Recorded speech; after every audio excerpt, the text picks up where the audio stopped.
My integrity and self-respect mean more to me than $500,000. LNC. I am LNC.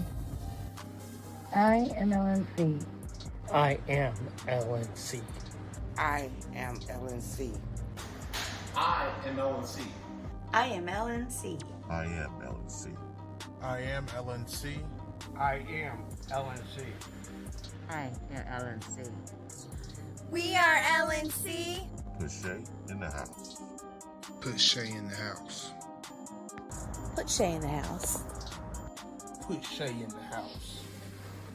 Put Shay in the house. Put Shay in the house. Put Shay in the house. Put Shay in the house. Put Shay in the house. I've never even known. Put Shay in the house. I've never even heard of him. Put Shay in the house. Put Shay in the house. And he could fucking bite me. What was that? And get Shay in that house. Put Shay in the house. Put Shay in the house. Put Daddy in the house. What's wrong with Angela? You heard him. The fuck did I do? Well, I was at a family Not barbecue. the cap. Yeah, Mr. White. I've never even known. Yes, science. I've never From even the heard of him. streets, did she emerge?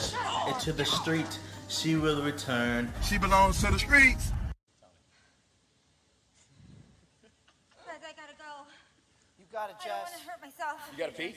It's all right. No, You got it, Jess. You gotta go, girl. Let go. I don't even want to fall. Turn to the side. You're okay. Just You're land good. right on that booty, girl. Just put your legs out Turn and to the pull on side. your booty. Jess, you're amazing. You got it. You got it. You got it. Turn to the side. Just let go and turn. Like you're laying in bed. Yep. Like you're jumping onto your bed on your side. Just let go and turn to the side. Shut your eyes. You got it, my love. Just turn to the side. You're okay.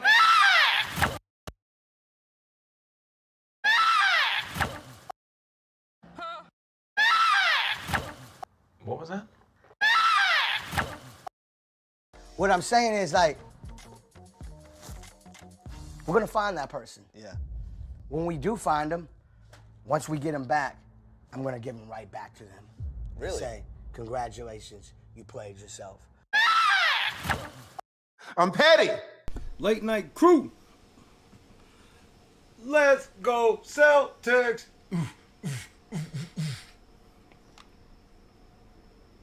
And we're going to lose in 5 to the Warriors. But that's okay, because once the Warriors start sliding back a little bit, that's when we'll go ahead and get over the proverbial hump, if you will.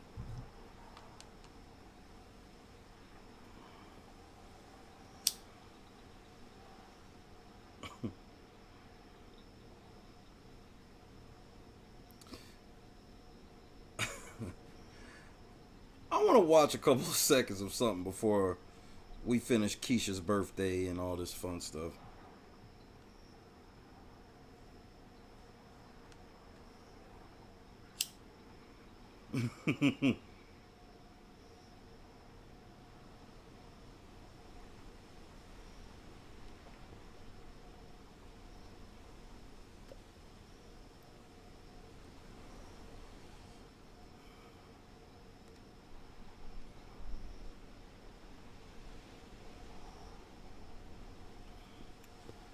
But Rob, I'm gonna just give you a small taste of why you can't fuck with me, and you gotta leave me alone, and you gotta just stop lying on black men.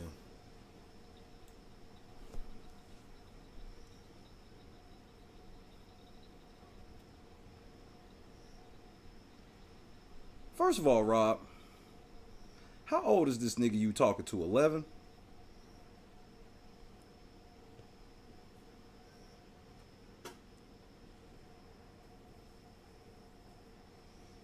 See, this is where they be trapping young black men. Making you think they allies. They rope you in, and they keep their foot across your neck. Rob ain't doing nothing different than all the big record labels do. Don't tell the make sure that this little nigga don't know that he would do better doing it on his own instead of trying to do it up under Rob, which he'll make Rob the most money. But Rob will never tell him that. I'm the one that said, fuck your big Kobe, go get you a plug. What up, LB, Desiree, Jalen, Rhonda, Goat in the building? What's wrong with Angela? I saw the King of the Sevens. Well, I was at a family bar. My nigga out here grinding, bro. My nigga out here grinding. So, whatever. Dopper this motherfucker. Shout out to MJ.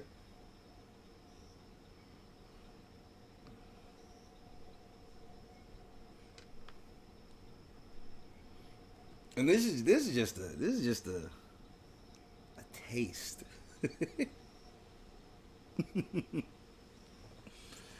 Mr. Gus.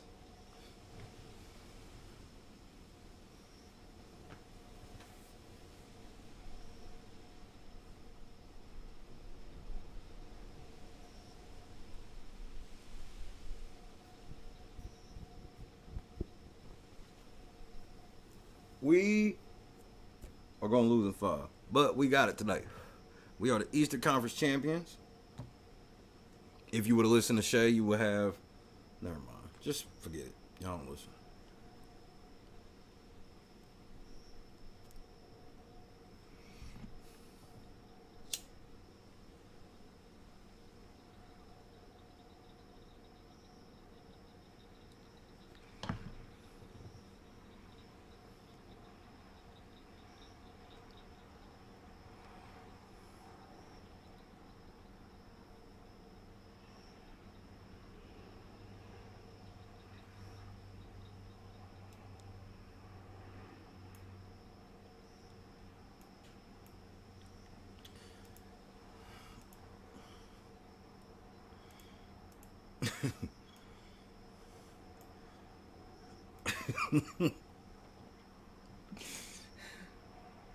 I'm supposed look, cause here's the thing. I'm supposed to get all. I gotta get all in my upset mode and all this shit.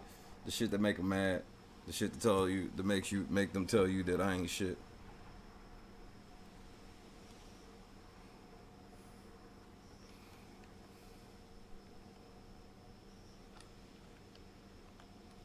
Hello? Yes, this nigga.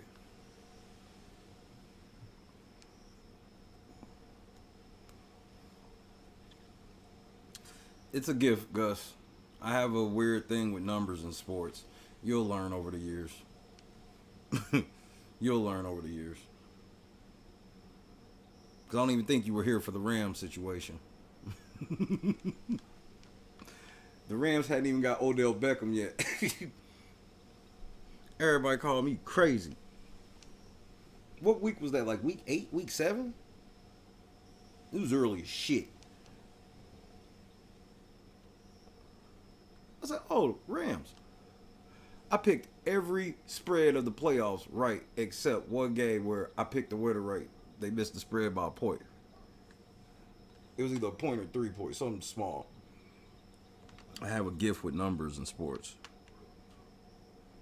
But also I got a gift with breaking down people's bars. Yes. I said it's a gift. It's a gift from above. You just don't try to get rich off of it. You just try to get what you can get. Don't try to get rich off of it. That's everybody fuck up. Get you an extra tank of gas in a week. You know what I mean? Like, why are you doing the most? Why are you trying to go to Cancun?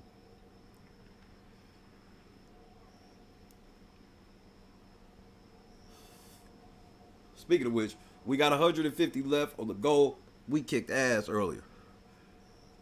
I'm about to show y'all more why this stream should not end without us getting the rest of the 150. Watch. Watch. I'll say less, Gus. Because Gus, during the off season, generally, especially like when Big Brother end on Sundays, we just have kind of like a general stream where we pretty much watching all the games. So it's fun for us, and then the ladies join us at night once we get back to Big Brother. But the ladies do come through us, real shit. Just, it's a drop off. For a channel dominated by women, on Sundays it's dominated by men somehow. Let me introduce this properly. Tactical nuke incoming!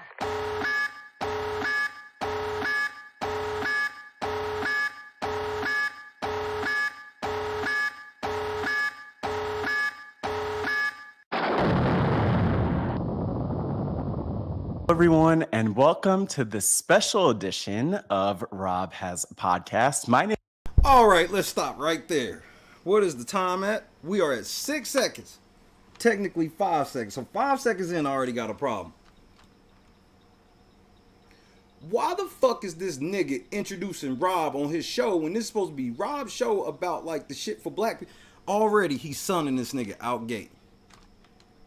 This is like the master having to sit down with the butler. How real you think this shit gonna get? Oh, the bag is wide open this evening.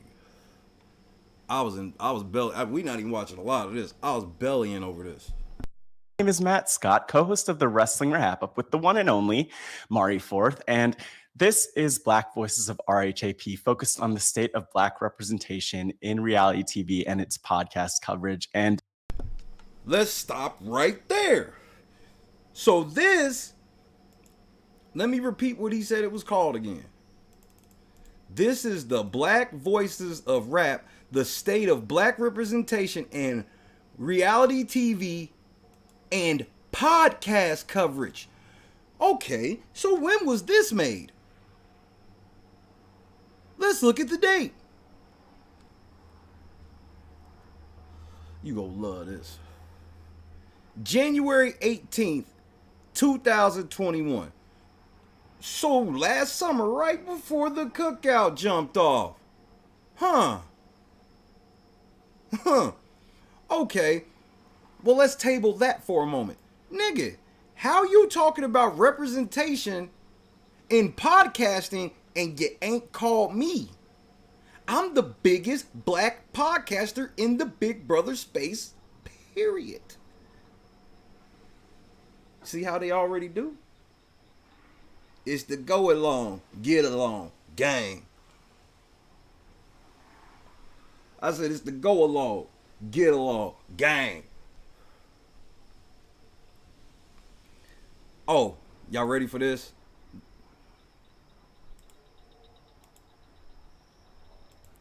So, what do Rob Has a Podcast videos do on average? Just on average. And we'll just go, we'll go back to Big Brother 23 to look. Cause you, oh nigga, Marcus, you about to fall out. Nigga, sit down. Please make sure you sit. Yeah, Marcus might fall out from this one, nigga. Cause Marcus is gonna feel this.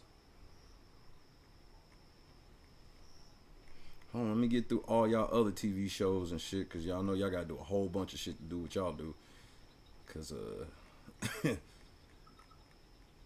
but I'm gonna keep it a buck. Y'all moving over on this big. Oh shit, y'all moved over already. All right. So on average for Big Brother,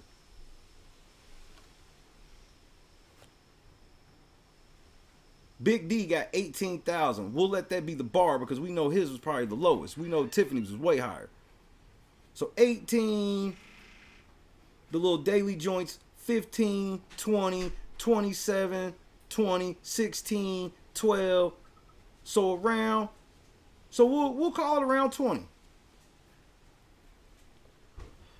You know how many views this video called Black Voices of RHAP? Which, that's, Rob, take your name off of it. That's plantation-like. Don't give the black people shit up under your name, nigga. Oh, you don't know what you're doing. But that's why you talking to this kid. Black Voices of RHAP, the state of black representation in reality TV and podcast coverage. Marcus, June 18th, 2021, my nigga. This motherfucker got 4,800 views, nigga. Church out. Because I play college ball. I am a Division I basketball player. You're not talking basketball with me.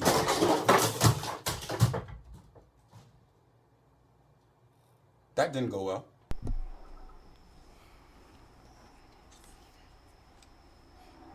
This motherfucker got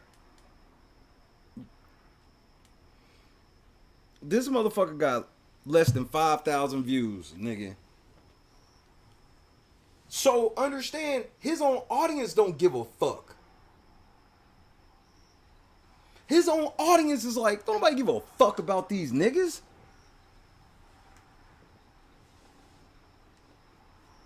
They was getting 20K views on random off days of the feeds, nigga.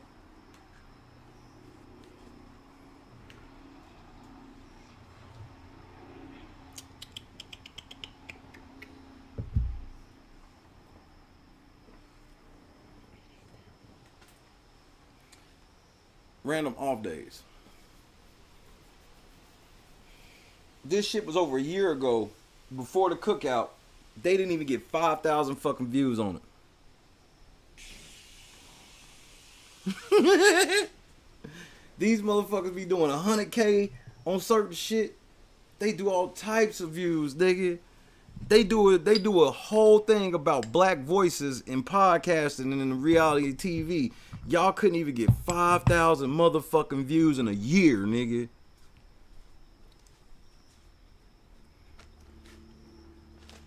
Hold on.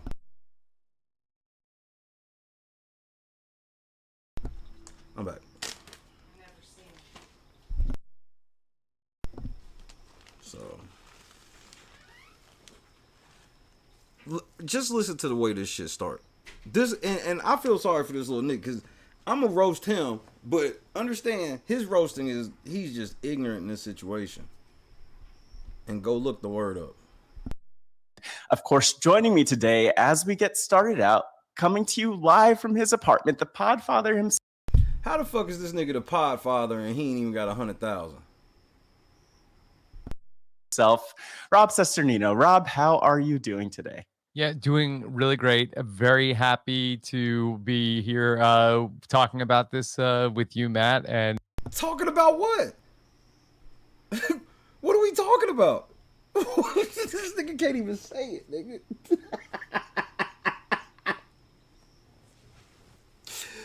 Nigga, the Podfather can't even say I'm here to talk about getting a real understanding for black people. This nigga said, hold on real quick.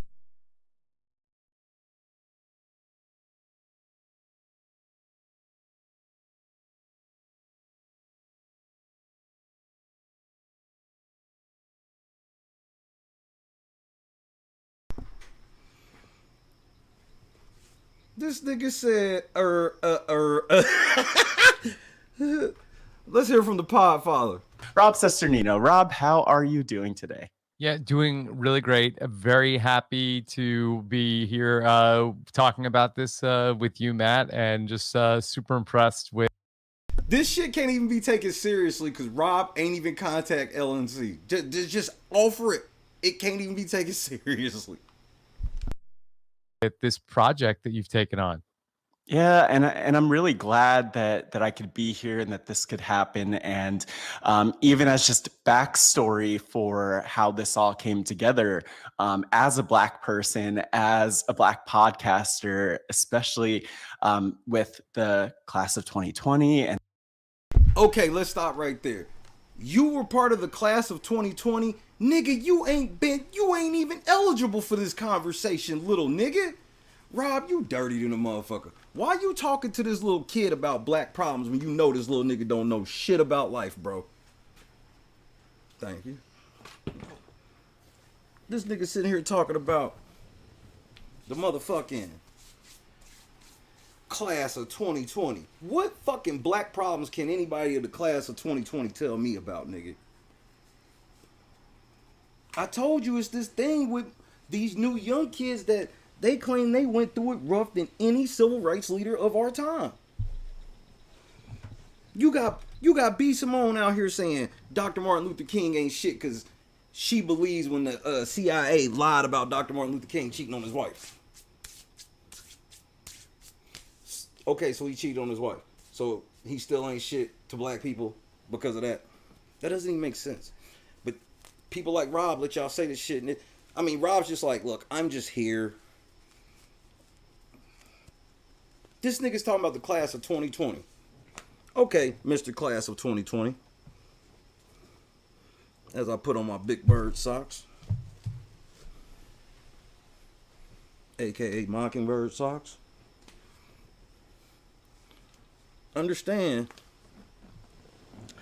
that I'm listening. I'm listening with an honest ear. Let's hear what you got, kid. The influx of Black voices, I've always kind of wondered about the experiences of other Black podcasters. And the biggest Black Big Brother YouTuber has yet to be contacted by anybody. I mean, when I say anybody, nigga, I mean anybody. Anybody. They not even serious. And what that looks like. And I wanted to talk about representation in reality TV. I've wanted that for a long time. But what do you mean you've wanted representation in reality TV for a long time? What the fuck what are you talking about? Hello. You all have made, you ain't old enough to drink. Class of 2020, best case scenario you are this year if you got held back a year. Rob, can't nobody take you seriously when you got this kid speaking for Black podcasters. This little nigga don't speak for me. Just so we clear. See, this is how they operate. They get clearance from other Black people that literally ain't gonna ever pull their card because they want something from them. And as long as these motherfuckers want something from them, they ain't gonna never check them. And that's why Rob will keep them around, because then he can use them to market to other Black people. Hey, this is a safe haven over here, even though nobody gives a fuck.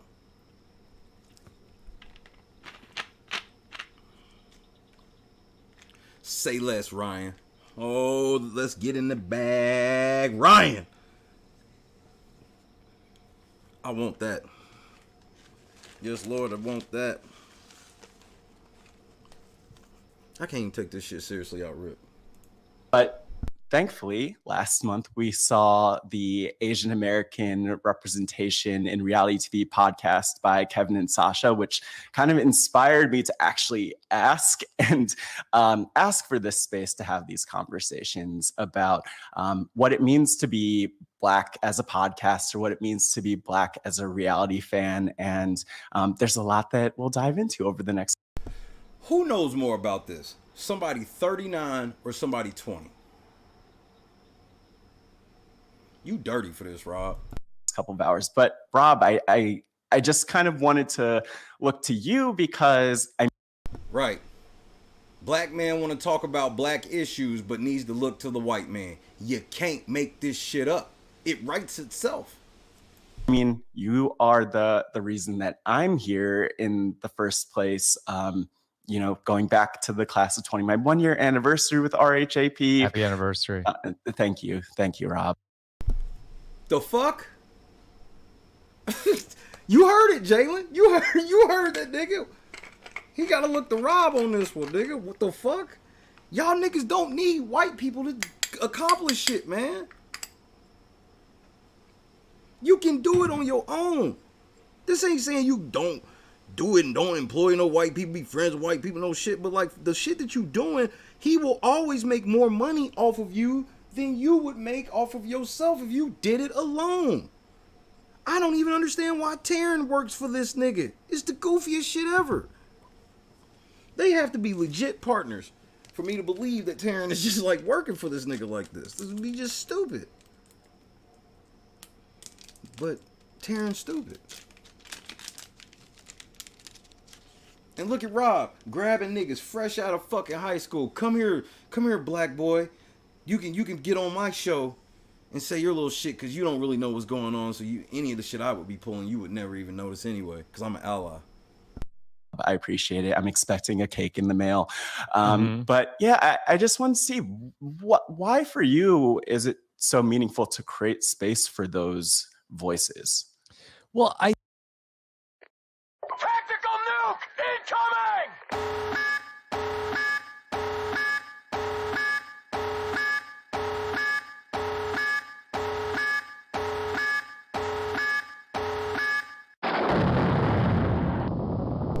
Shit, probably. I don't know who none of these niggas are. They all so deep in the Black community that they won't talk to the biggest Black podcaster. Why? Because the white man told them to be scared of him. Idiots. You got black men on TV literally going, no, we need to sacrifice everything as black men and always be coming in last place for a black woman. I'm like, but that means you will always look, you don't ever want to win. You want to always do all the hard work and just give it to somebody else. You don't want to do it on your own. You don't want to put your own family on, your own team on. You want to always be on somebody else's team instead of creating your own team and putting everybody you want on. All right, man, I got y'all. Go ahead, Rob. Please bar me out. I think what's really cool about what we've been able to do is that, you know, we have this platform where, you know, when I started making podcasts and it was 11 years ago, like I never imagined that this would be like a... Wait, nigga, you ain't hit 100K in 11 years?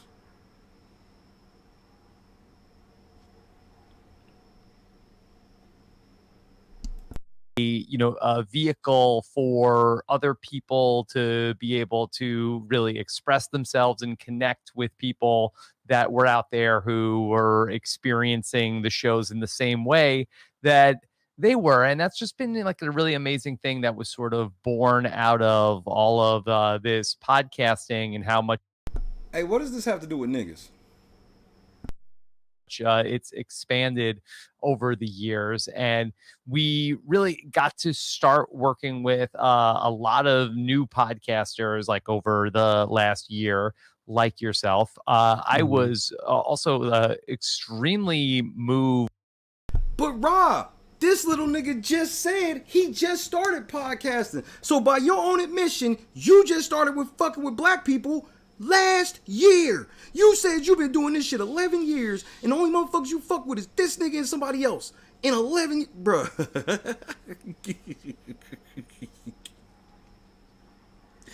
Oh, nigga. No, nigga. No, this ain't layup drill for you, Rob. Y'all all be thinking y'all allies to a nigga. Show up.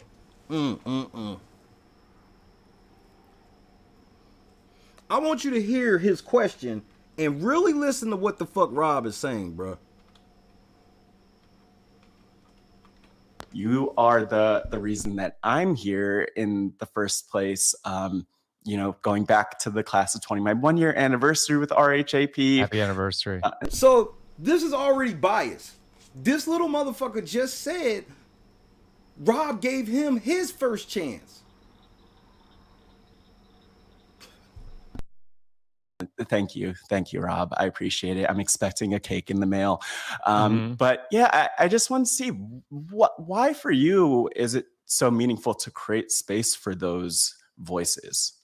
Well, I think what's really cool about what we've been able to do is that, you know, we have this platform where, you know, when I started making podcasts and it was 11 years ago, like I never imagined that this would be like a, you know, a vehicle for other people to be able to really express themselves and connect with people that were out there who were experiencing the shows in the same way that they were. And that's just been like a really amazing thing that was sort of born out of all of this podcasting and how much it's expanded over the years. And we really got to start working with a lot of new podcasters like over. New podcasters. Does that mean black? Why won't you just say black, bro? And because I don't even know what you're talking about. He asked you what made you want to create this space for the voices.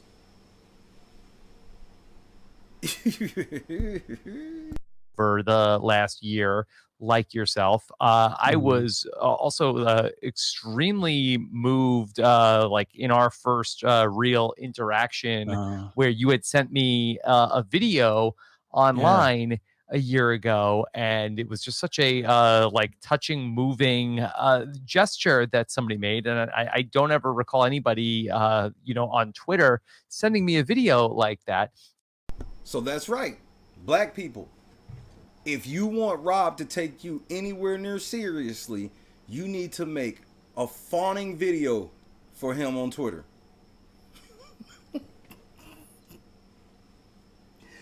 This nigga ain't like, I saw this nigga's work. this nigga did really good work. I saw his work on this. I saw his work on that. And, you know, that's why I knew he was a good fit here. He's like, man, this nigga was kissing my ass, nigga. So you know I had to put him on. This nigga telling you to your face, nigga. He telling you your motherfucking face, nigga, that he didn't put you on for your skills at all, nigga.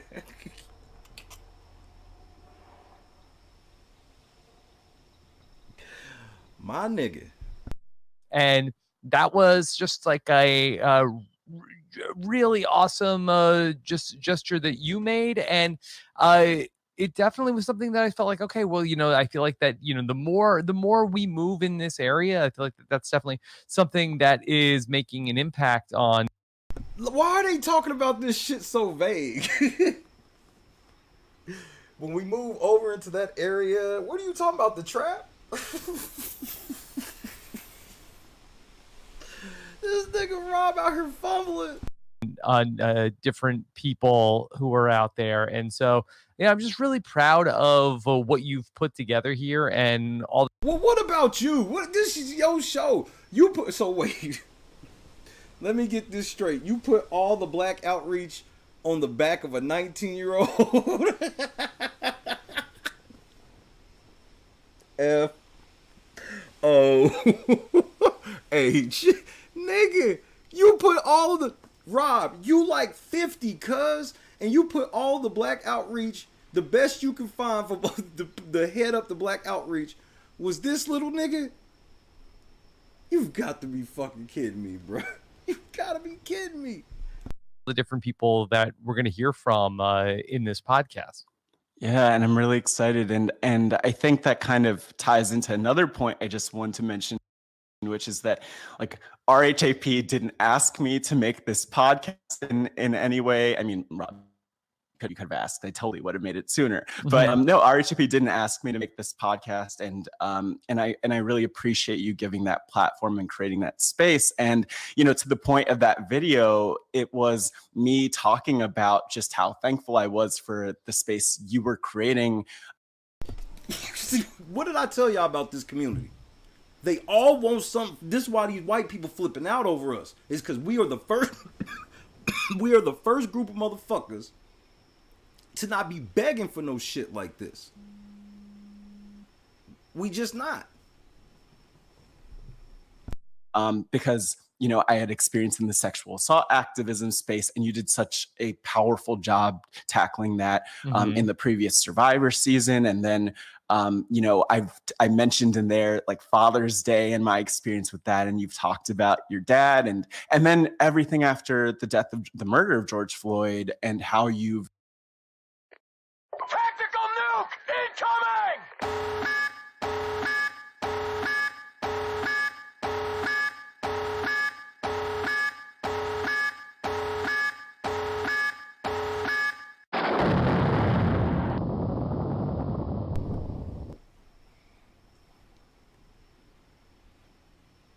Rob, I know this nigga's not getting ready to go into how you was doing some shit about George Floyd. I know this ain't what this little nigga getting ready to say to me. You dove into those conversations.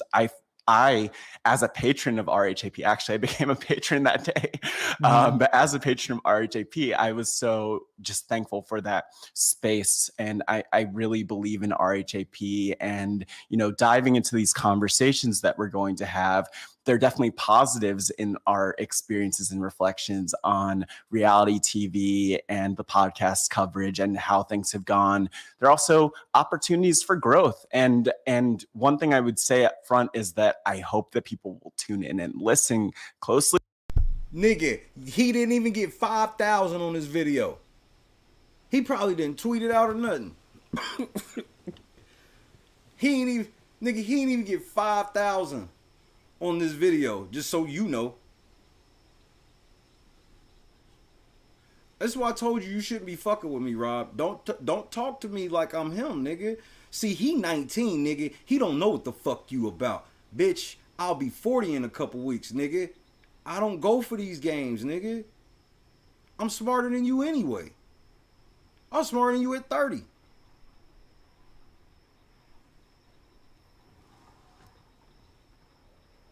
Ladies and gentlemen, this is what's called controlled opposition. This is what it looks like right here. Do you think this little kid is bringing any fucking real black grievances to Rob in the way that they conduct that podcast?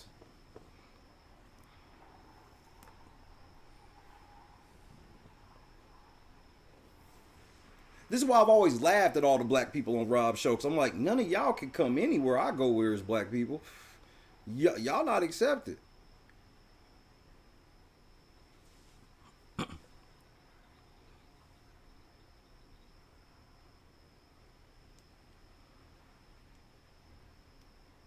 I blocked like 30, 40 people today. On some chill shit too, with a smile on my face. It was the most happy I'd ever been just sitting around blocking motherfuckers. I'm like, these niggas is real mad. Y'all said y'all didn't know who we were, so keep it that way. Stay the fuck from around here. This nigga got this little kid on here trying to represent real black plight. And this little nigga ain't even smart enough to know I haven't really been through anything because I just graduated high school and looks like I grew up pretty decent because I was able to get out of high school and get a podcast set up. So life couldn't have been that rough. You didn't have fear of getting lynched on the way home from school and shit of that nature. And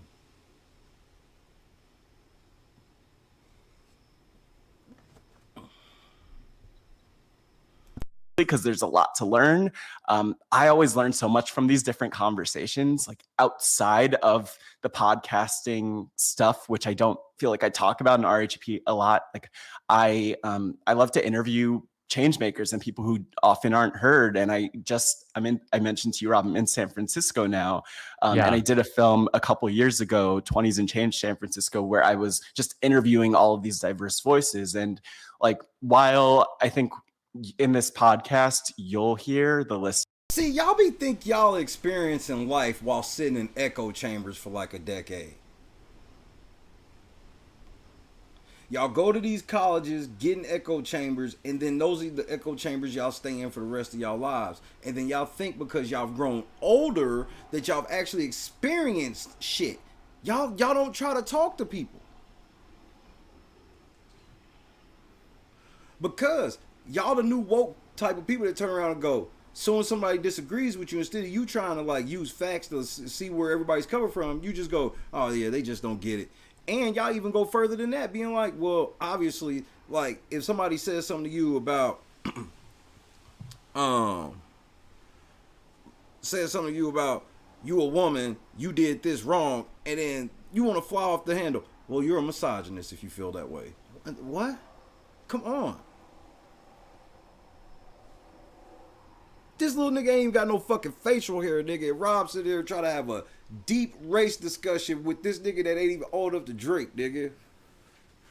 This nigga sitting here looking like Dookie from The Wire, nigga. This is what Dookie could have been. He could have podcast for Rob. I always laugh that people want to work for a nigga that names his shit Rob Has a Podcast. Nigga, the name lets you know that this will never be considered a team, nigga. Will hear the range of perspectives and like the uniqueness in different voices.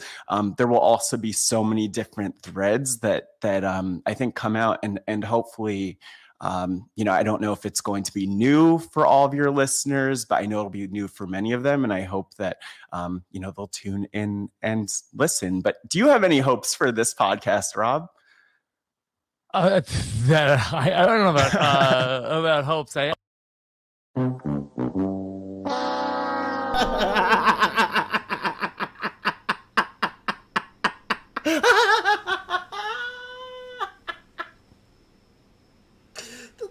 Rob do you have any hopes for this podcast?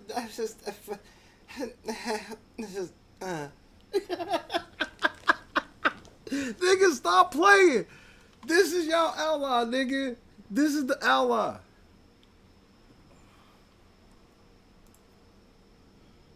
This nigga's the ally. That was the funniest shit ever. That I think come out and hopefully, you know, I don't know if it's going to be new for all of your listeners, but I know it'll be new for many of them. I know niggas on this channel is gonna be new for your listeners, and I don't know how this will go over.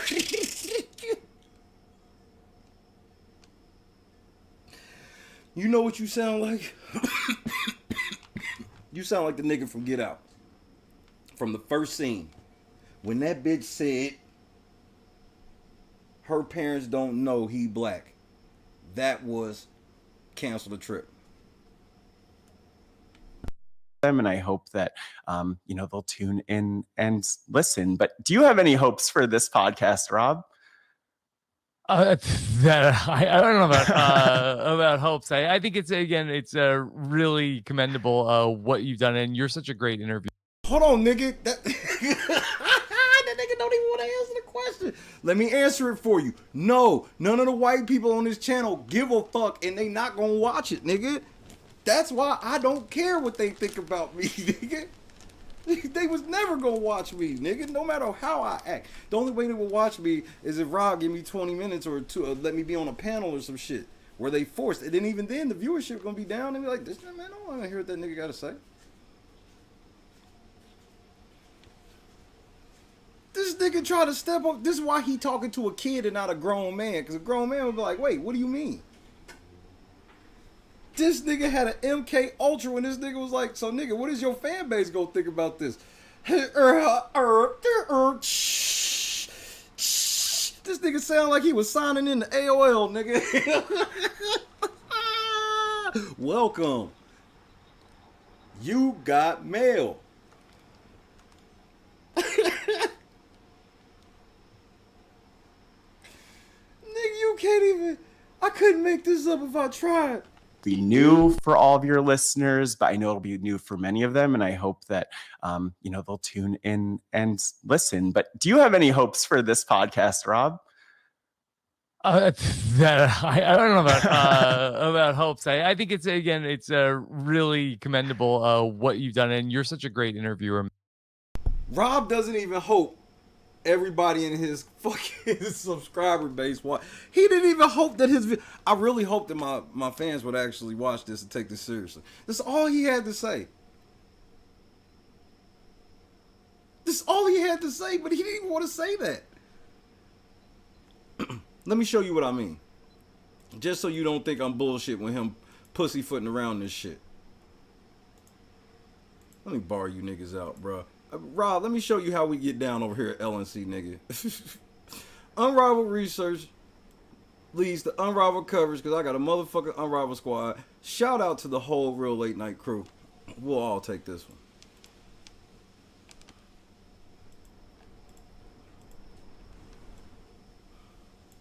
Okay, cool. Where the fuck is Rob? Why ain't you on here with all these niggas? Rob should be dead smack in the middle. Y'all want it to be the black voices of a white man. You can't even make this shit up. Nigga, they be calling me a motherfucking Uncle Tom and shit. These niggas are the black voices of a white man. Black voices of Rob, the white man, has a podcast.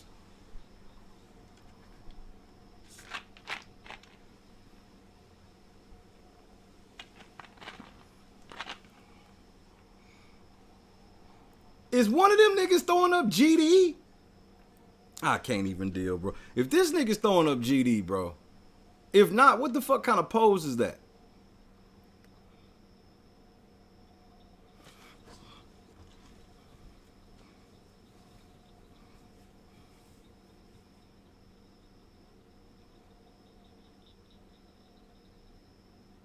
Any motherfucking questions? What up, cut? Happy Game 7, my guy. Happy Game 7 to you.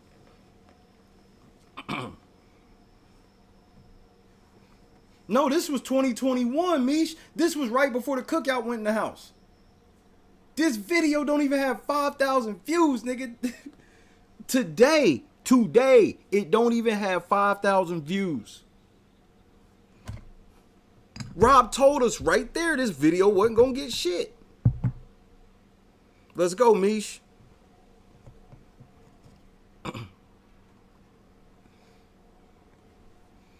Y'all see how we out here? Y'all see how we out here, man. Game 7 in effect. Of course, I got on my championship season. Last time we won championship season practice shorts. Yes. I think one of the trainers was sold them on eBay. Sold 2 of his pair on eBay. I definitely bought one of these motherfuckers. These the real joints. Right after George Floyd's death, I think he did that other one where he was clout chasing, the one where he kicked that one nigga out. Matt, that I know it's gonna all turn out incredible. What I think is really unique to podcasting is that there's an opportunity with this particular medium for people to be able to tell their stories in ways that you aren't able to do in other ways where people can express themselves, because you have the opportunity to have this sort of... That's bullshit, though. You talking shit to me now, and you would have never talked shit to me until what? I mattered. Long form interview style, and it's very intimate medium where you can have people like being able to really open up and express themselves. And what I really love about this format is that I feel like that often I am ill-equipped to be able to explain anybody else's like lived experience, and I feel understand that this nigga is doing a podcast called Black Voices of Rap, the state of black representation in reality TV and podcast coverage. He ain't even on the thumbnail, and he refuses to say the word black. He won't say. Notice how this nigga won't say the word black. Hold on, Mish. Hold on, Mish. Because you right. I keep forgetting.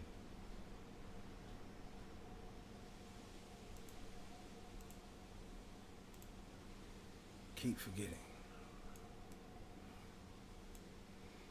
My bad, black people, but you know how Rob get.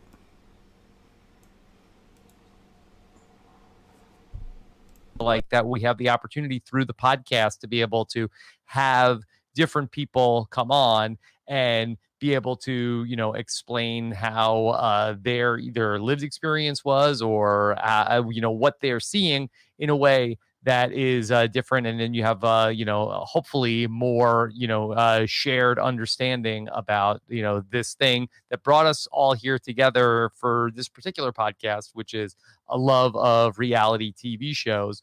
And it's just, nigga, this sounds like one of Nate's nomination speeches, nigga. Hashtag word salad in the chat. Nigga, just say the word black once and it'll be easier after that. Just randomly just go black, and then it'll be easier after that. A whole different way of people being able to experience these shows that we've come to love over the years. Totally. You hear what he just said?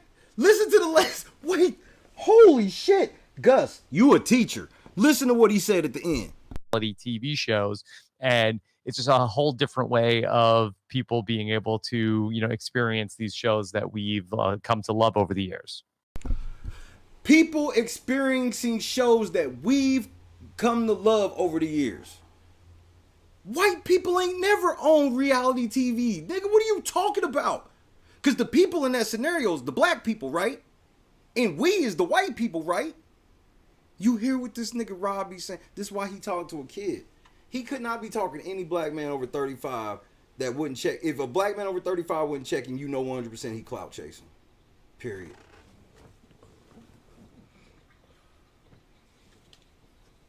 They be saying the most racist shit to y'all face, bro, and y'all don't even... Because you young. You don't know no better. That's why he talking to you. Grown man Grown man say something to him, sir, this is a Wendy's. Nigga, he changed the whole business when I pulled up on the set.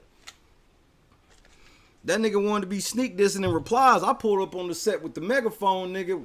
Hey, nigga, was you talking shit? Sir, this is a Wendy's. Yeah, that's what I thought, bitch.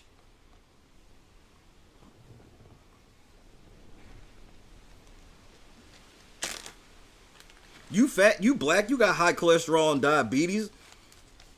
All I gotta do is throw a fucking cheeseburger in the street. Nigger. You ain't slick. You ain't, bro, nigga, you ain't talking to no kid, Rob. This is a grown man sitting here, buddy. You got some questions that you need to answer if you really want people to take this black outreach shit seriously, which I don't. You should have left the word podcasting out of it because, nigga, y'all niggas pretending like y'all just learned who I am is hilarious. All the white people like, holy shit, there's one nigga that can expose all of us as race, and they feel the burn because other black people are going, hey, you know, I used to think Shay talked a whole bunch of outrageous shit. But now I really realize there's a method to his shit. It's not just what you told me it was. He actually, when he says certain shit, there's a reason he said it. Crazy. Oh shit, but I didn't know you said that. Shay showed me you said that. What about this? That's a nigger. Don't listen to him. He isn't to be believed. This nigga had black outreach and didn't contact the real late night crew. This is the shit I'll be talking about. But then y'all doing the cookout cheer with Taryn. Bro, y'all don't even realize what y'all... Oh, man. Taint it. Taint it. Totally. And I think to that point, over the course of this podcast, there will be a number of panels, 3 panels focused on the past, present, and future. And so those... Exactly. This makes me pace around like Herman because I'm like, bro, this is exactly like a Kyle situation. You 23 years old in here trying to lead a mental health thing because you the nigga that I need to turn to if I'm having mental struggles at 40. Nigga, if you don't sit your young ass down and shut the fuck up. At Todrick's house, no less. That's one black relationship they will never mention again. I will, though. Include Amon Adwin, Chantel Francis, Aaron Robertson, Chappelle, Jason Reed, Asia Walsh, AJ Norris, Geneva, and Gia Worthy. So we have... I've never heard of any of these people outside of Amon. Including the nigga talking. I've seen him here and there, but it's because Rob put him on. He's nobody outside there. None of them are. And they all think one day Rob's gonna just give the show to y'all. I don't even understand what the end goal is. We got an actual end goal at LNC. Y'all don't. A lot of people involved, and then on top of that, we have a bunch of great messages from folks throughout our Black podcast cohort. I'll say, nigga, he didn't even want to say black. Look at Rob's face, nigga. Like Rob sitting there, like, nigga, Not the cap. have a bunch of great messages from... This is Rob's face pre-black? Folks throughout our Black podcast Oh shit, he said black. I can't fucking believe he said it. Damn it. I don't have a response to the word black. And he's wearing a fucking black shirt. Damn it. Somebody help me. Please. If anybody can read my thoughts, help me. I'll say that are gonna share just their thoughts on what it means to podcast while Black. But Rob, thank you so much for creating that space for us to share more of our experiences and who we are. And one thing you hear this shit, these niggas is sitting here. This is actually a podcast of black people thanking the white man for putting them on. This ain't real. This is not fucking real. No, no, no, no.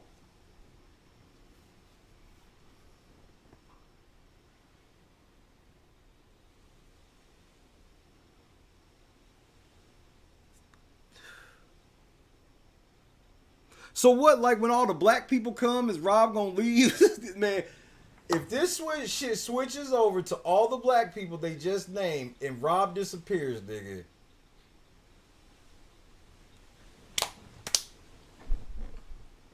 Say to your point about the voices that are on the other podcasts, when we are on these podcasts able to talk about representation and race and a lot of issues that come up within that, it's that we're modeling those conversations so that other people could really be better at them. And I hope, I've seen it with you, and I've seen it with other podcasters, and I've seen it with our community, that we're all growing together, and I'm really encouraged by that. But if there's one thing I could encourage, we have a YouTube version of all of this. I would encourage you to check that out, because while the audio is so powerful and great, it's amazing if you're listening to that. You could also, with the YouTube version, just see like the nods of agreement when we have shared experiences. And in a lot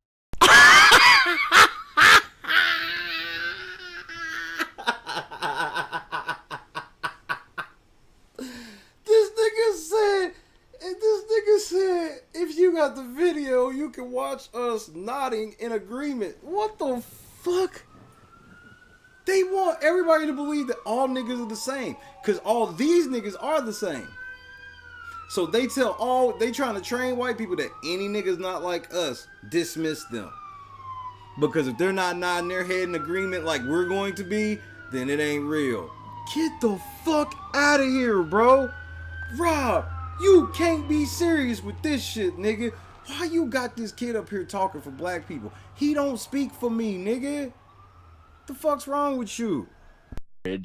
We have a YouTube version of all of this. I would encourage you to check that out, because while the audio is so powerful and great, it's amazing if you're listening to that. You could also, with the YouTube version, just see like the nods of agreement when we have shared experiences. And in a lot of these cases, like we haven't, this was my first time meeting and talking with a lot of the different podcasters here. And the same goes for a lot of us. And so definitely check that out. Definitely tune in. And okay, so this is what I don't even get. This is what makes it weird for me. I'll jump. Why would you not have a diverse set of black people? Why would you have a big ass panel of black people that all agree with each other? Why would you make white people think that? Because white people know that there's several segments of white people. But then you got all these white people going, look, listen to us on how to act with black people, because we all went through the exact same shit. This nigga said he's the class of 2020. How has he been through anything? I didn't start going through real racism in my life in 40 years until about 7 years ago. Mainly when I started doing this shit. When I started doing YouTube, that's when I was like, fuck. Racism's still alive like a motherfucker. The warm-up was playing Call of Duty. It's like, oh yeah, y'all niggas are still out here. Okay, bet.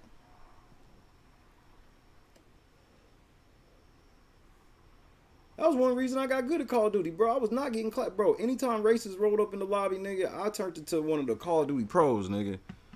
Some of them would not let me lose. The motherfuckers call me a nigger on the internet. We talking 2012, 13, 14 motherfuckers calling you a nigga on the internet. On Xbox Live, this supposed to be the most kid-friendly shit in the world, Xbox Live. Calling you a nigga on the regular.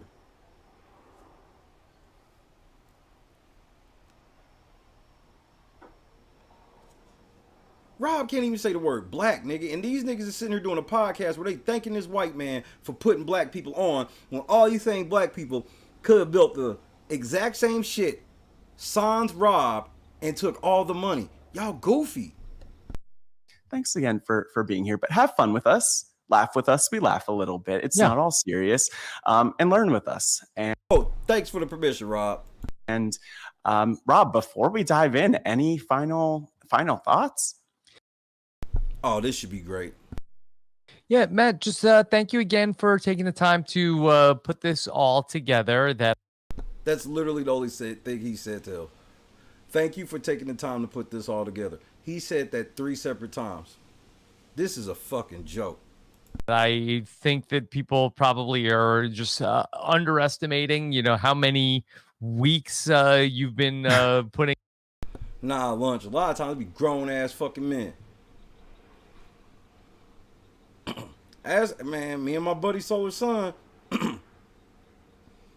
me and him, bro, we used to be on that shit where we had a pack, and y'all know how I am. I ain't never been no militant type of motherfucker, but it was just something about that shit where it was like, nigga, white boys be thinking that niggas can't play Call of Duty. This is some real shit, bro.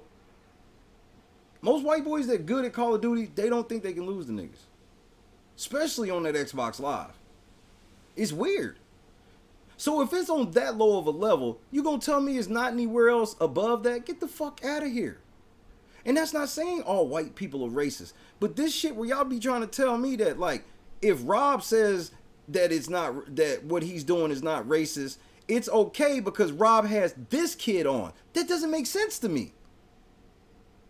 I can't sit here and do racist shit to white people and be like, nah, well, yeah, I did this racist shit to white people, but it's cool because Gunplay be here.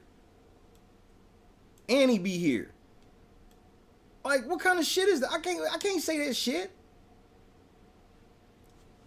Cause they actually looking at me like, damn, that's racist.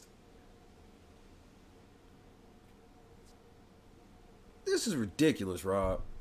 Into this, and so I really appreciate just like all of the planning and foresight that you had to work on this very special project. Yeah, thank you, Rob, and thanks for creating this space for. How many times you gonna thank this white man for this? For us, and while there's definitely room for more conversations after this, and definitely room for growth, I'm just always so grateful. Man, if any of y'all ever call me a house nigga, call me motherfucking alt-right, any of that shit again, bro, I'm gonna point you directly to this video. For the space that you've created, not only for us as reality TV fans and as podcasters and as Black podcasters, but the Wrestling Wrap Up for me and Mari, and just everything that you've done to create space for our voices. But speaking of Mari, nigga, I'm bigger than all of you niggas on the podcast, and I didn't need Rob's help at all. As a matter of fact, I told Rob to kiss my black ass. Look how stupid y'all look. I got Rob running from me, nigga. He told me this is not Rob has a podcast. He said it's Rob has a motherfucking Wendy's. Apparently he's franchising. This is not him representing black voices in podcasting, nigga. Sir, this is a Wendy's. That's what he said when I rolled the window down. Hey, nigga, I heard you was talking shit. No, sir, this is actually a Wendy's. If you can pull forward for your total. I ain't order shit. Actually, it's on the house. That's what I thought, bitch. Please pull around.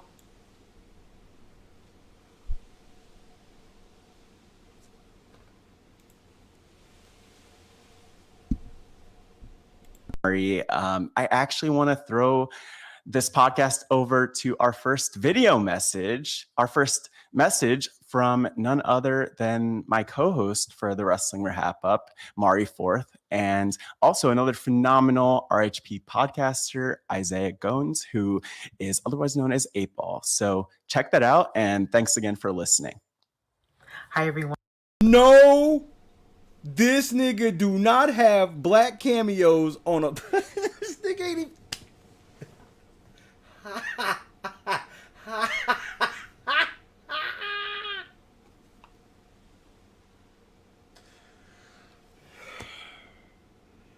No, these niggas didn't fade to a pre-recorded video of a black person. Oh, this should be great. My name is Mari Forth. I am the co-host of the Wrestling Wrap Up podcast. And when I think about podcasting while black, I think about how both my lived experiences and my shared cultural experiences work together to inform my perspective, and how each time I either guest or I host on a podcast, I bring that perspective to the subject matter at hand in hopes to like connect with someone on the other side who hears their experience reflected, while also sharing that perspective with someone who just may have not considered that viewpoint. This is how far away from the truth they are. This is that I want to spread my truth and want people to understand my truth while y'all tell y'all truth. Why don't y'all just talk about what happened in the show? Like, this is supposed to be reality TV podcast, and they talk. This is weird to me. It's basically just opening up a dialogue about how our different experiences influences the way we interpret and consume media. And it's very important that we get different perspectives and different viewpoints on the same subject matter, because that's how you connect with a larger audience. That's how... Wrong. I found out that when I give the best Big Brother coverage based on the show with a dash of my own opinion while being unapologetically black in all of my melanin, I got the most diverse channel in all of this shit. Because y'all types of black people are allowed over here. They come over here all the time because they understand us. But we not welcome over there. And the white people over here ain't even welcome over there because they're considered Trump support. Everybody white, I want you to know, if you white and you watch this show, they will call you a Trump supporter. I don't even know what the fuck that even... I guess the correlation is I hang with racists, so what I say about black people is only to pacify race. It's just the most dumbest shit ever. Meanwhile, this nigga is playing pre-recorded videos of black people. Y'all got it. How you create inclusion, and that's really why representation matters. Hello, my name is Isaiah Goins. Okay, look, bro. How come? Okay, so this is two black men, both of them gay, and a woman. See, they don't have no real heterosexual representation of a black man because he's considered a misogynist. Every black man that even remotely questions anything a woman does in these reality shows is a misogynist in this community. This is why my channel's grown, because even other women, my channel is predominantly female, and other women look at y'all the same way I do. When I call out certain men are like, yes, because we don't want motherfucking the rest of the world to think that this is how the normal man acts. When I call out women go, yes, because we don't want the world to think that this is how the average woman acts. She crazy. He crazy.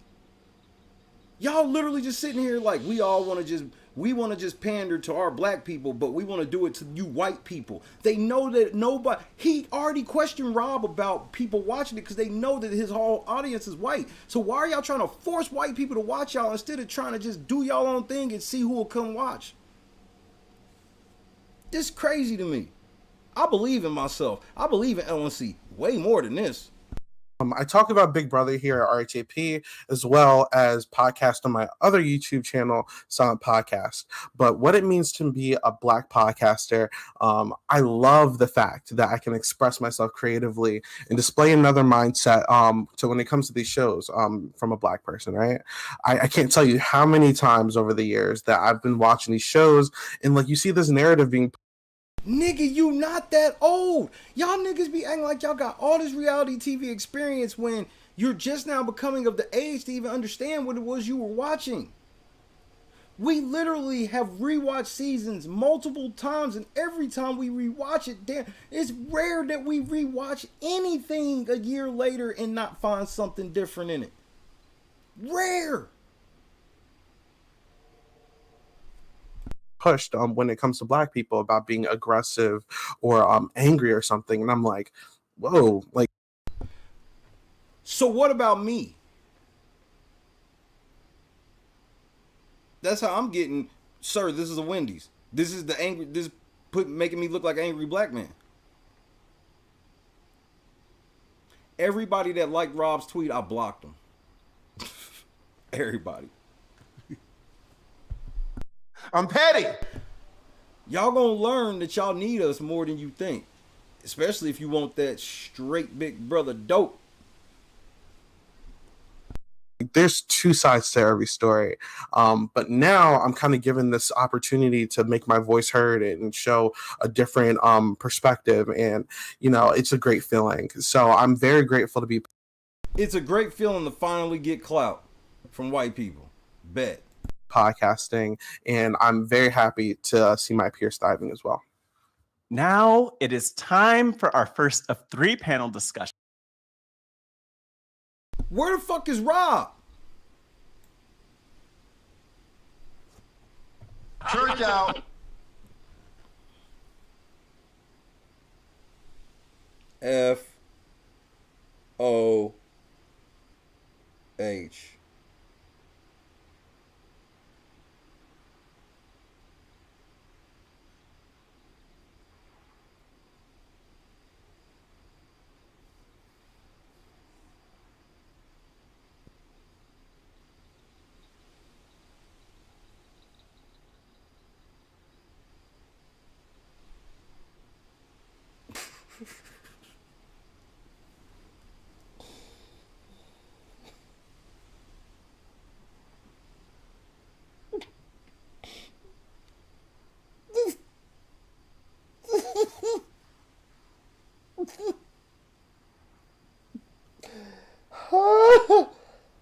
Oh shit.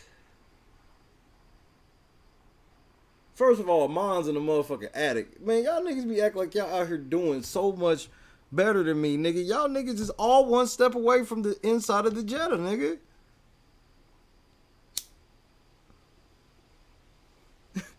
Y'all niggas is a heartbeat away from being in the Jetta, nigga. One day you come home, your mama and them mad, nigga, you gonna be in the Jetta.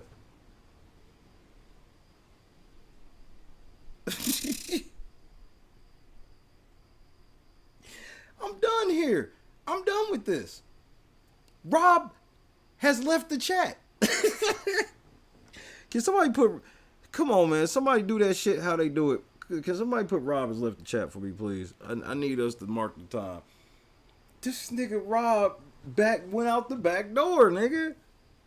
This is supposed to be... You talk... He didn't say the word black, bro.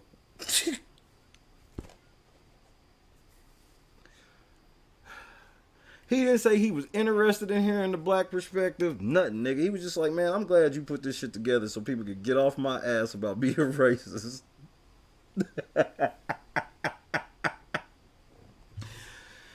Oh, boy. Fuck it. Mask off. Rob, nigga, I saw your black ass coming a long way away.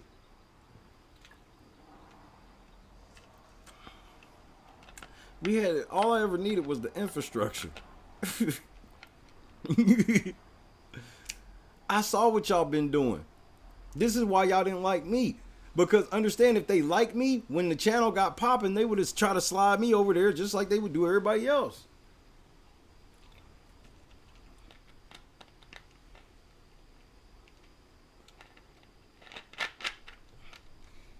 And then that's how motherfuckers get in a situation where a certain motherfucker we know, channel could be growing, but you doing 99% of your podcasting on other people's shit because you trying to get a buzz. But if you do get some sort of buzz, it's really just benefiting those channels.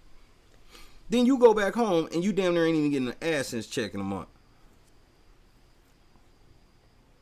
He said this is Water 3. I'll at least skip through, Rob, to see if you made it. Because I don't know none of these niggas except Amon.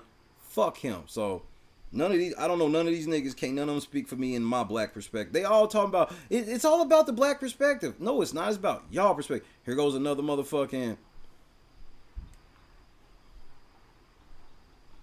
Oh, another black discussion. No Rob. Y'all are ridiculous, man. Who is this?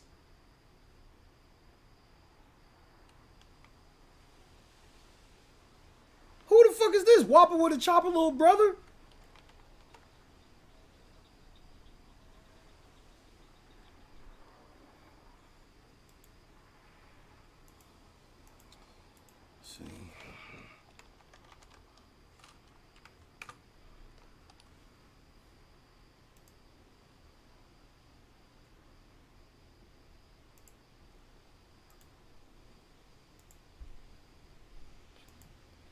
See, this is what this shit I be talking about. Hold on, no, I got you.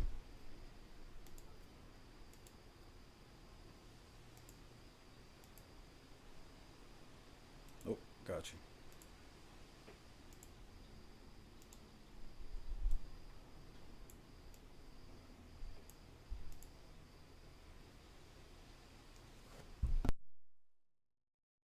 Church out. That's Whopper with a chopper, little brother.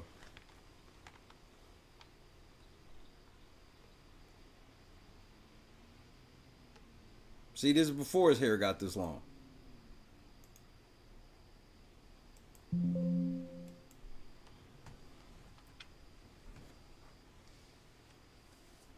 And this nigga up here in this corner looking concerned like he know any fucking thing about the black experience.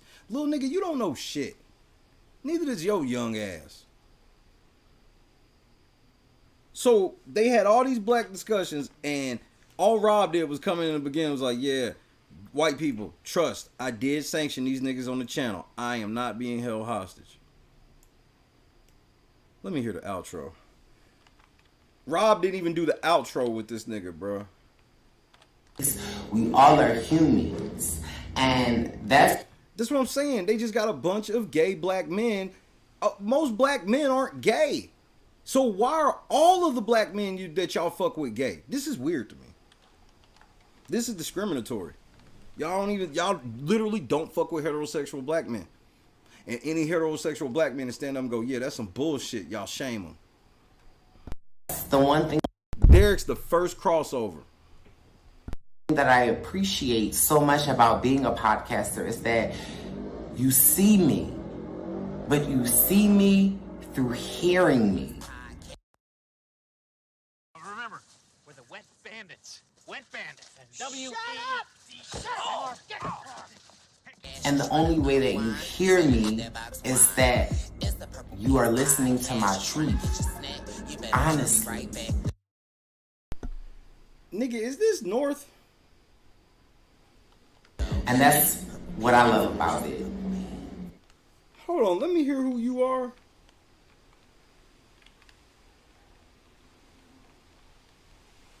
Hopefully they put your name the purple on the pants badass, Mr. Bryce Isaiah. Hey, I'm Bryce Isaiah, and what it means. You didn't even put this nigga's name on the screen. Bryce Isaiah. Yeah, I don't know who Bryce Isaiah is. I don't know who none of you niggas are. All y'all niggas is niggas that's trying to get on from getting clout from Rob. Pretending that y'all big podcasts and y'all really don't mean shit. That's why Rob put y'all on. Because y'all ain't no threat. If y'all was any type of real threat to his channel, nigga, he would never put you on. Just so you know. If you was ever some real threat to blow. It's that you are listening to my truth. Honestly. And that's what I love about it. Thank you so much, everyone, for... Yeah, that has to be who it is. That has to be who it is, Rico. Being part of this podcast journey with us for the Black voices of RHAP. I hope that if there's one takeaway that you have, it's that while we have all of these people, these podcasters who are Black podcasting on Rob Has a Podcast, that Black people are not a monolith. We all have different experiences. Then why am I shamed from having mine? Y'all all say this stupid bullshit. This shit girls say. Girls say, oh, well, all girls aren't, we're not all a monolith. Why would you ever say this about Black people? I don't fucking know. Girls shouldn't even say this shit about themselves, bro. We all know this to be true. But when I prove that we all not a monolith, when I say something different than what all of y'all just said, none of y'all said anything different. You told us that before. If you can watch it on YouTube, you'll be able to see us nodding in agreement with each other with everything we say. What the fuck? What kind of panel is this? We are not all a monolith, but anything a straight Black man gotta say, what up, Tansy? Anything a straight Black man gotta say, fuck you. Unique stories, experiences, voices, and yet there are so many common threads. And you know, the thing that stands out for me is just that we had this. So understand, white people that are with Rob, let's say, okay, I'm not saying Rob's whole fan base is racist, but let's say some of them are race ignorant, right? Y'all, they're gonna watch this podcast, see all of these black people act the exact same way, which was one particular segment of woke liberal black people. Not even liberal black people, woke liberal black people. That's a fringe segment. So now you got all these white people treating regular black people with these same goggles that y'all gave them.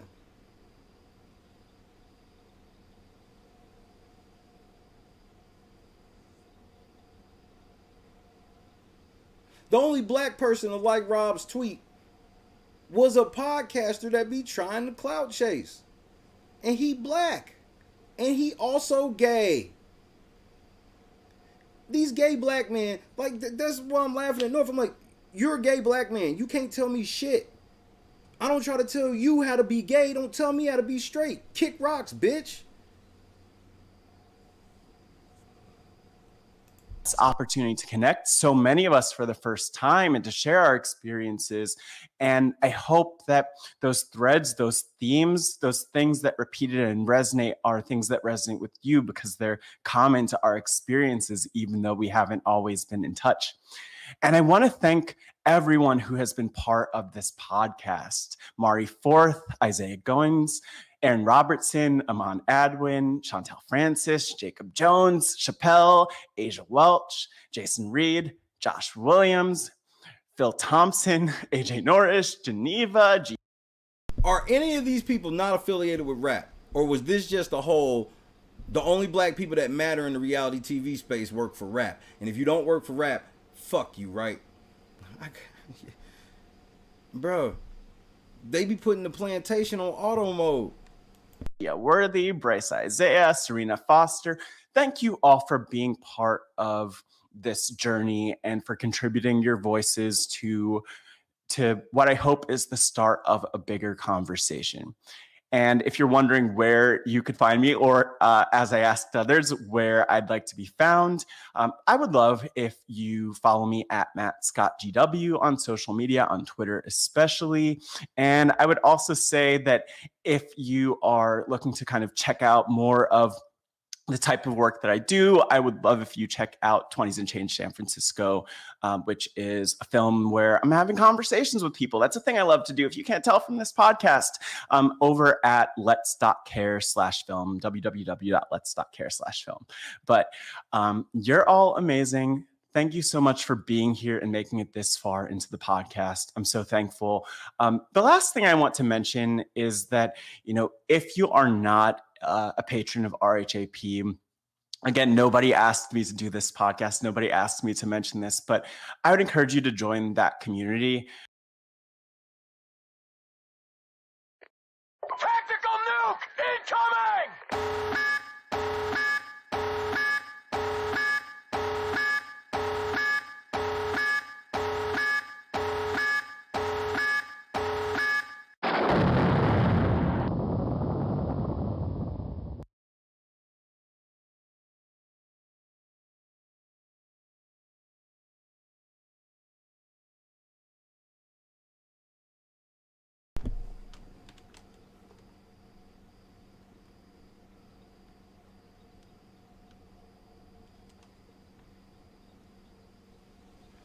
No, you did not use this black space to tell people to give money to the white man.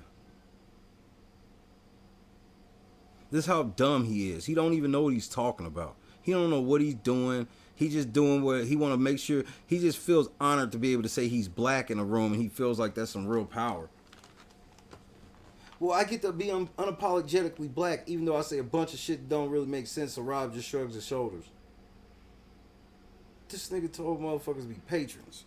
I mentioned it at the top of the podcast, but I became a patron of RHAP because of just really feeling like the sense of trust in Rob and in Rob as a podcast to talk about issues in ways that mattered and to do things. Oh, he talks about issues in ways that matter. Let me remind you of something, little nigga. This is him talking about issues in ways that matter right here. Nigger, this is a Wendy's.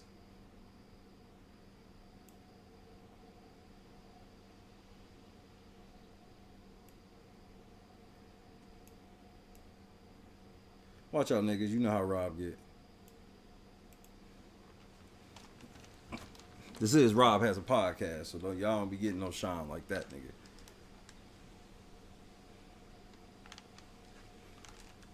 A nigga he can't control say something. He calls Rob Has a Podcast a Wendy's, nigga. I didn't cuss at him. I talked to him just as nice as you talked to him. I just told him to stop gaslighting and lying on black men. But I also reminded him that you know you shouldn't play with me like this. So now I'm going to start showing people how racist you really are, Rob. This was a fucking joke. You did a 2-hour podcast that didn't get 5,000 views because you probably didn't tell nobody about it. You did this bullshit. All you did was a 7-minute intro where you didn't even mention the word black. You fucking racist. Just because you pimp out little black kids don't make me think you not racist, nigga. I'm smarter than that. I know why you don't like me. You can't control me.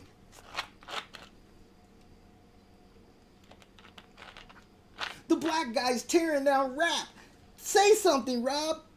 I can't. The nigger run shit.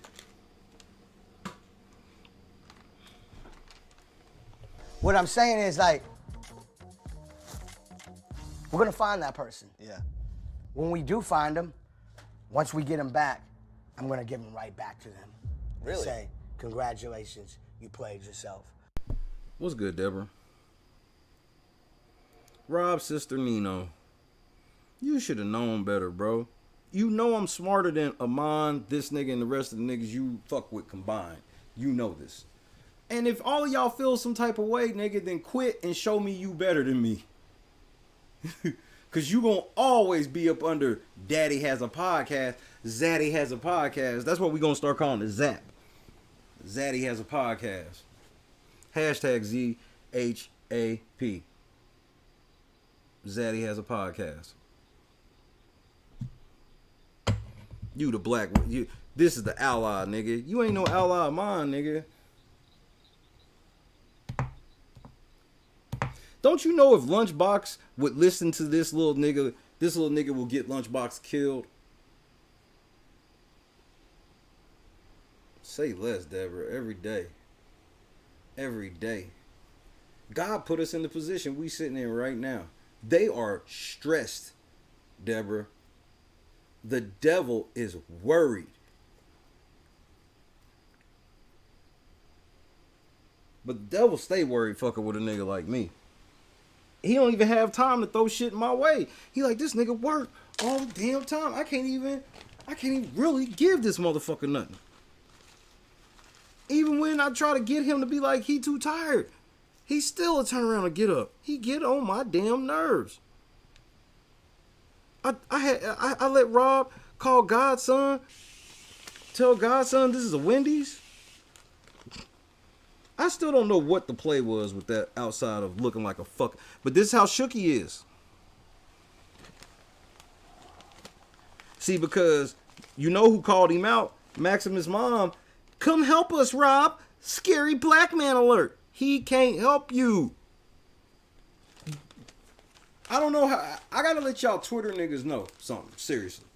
And I'm talking all the big name Twitter motherfuckers that was in that space. Y'all gotta understand. YouTube is a more bigger platform for what we do. And as a celebrity big brother, I'm the king. So when y'all be telling Rob as if Rob can do anything to me whatsoever, it shows me how racist y'all are. Why would you tell a white man after me for all these years telling you that there is no white man you can tell on me? Why are y'all still testing that? There has to be one. There's one. We just haven't gone far enough. There is one.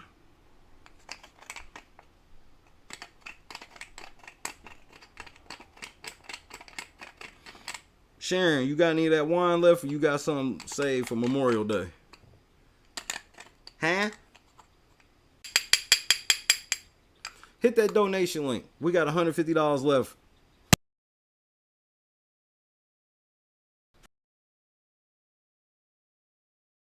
To get in the studio for real? Like, let's stop playing. Fuck them. We better. You see how they got a pander fest? They got kids with no facial hair speaking for all black people.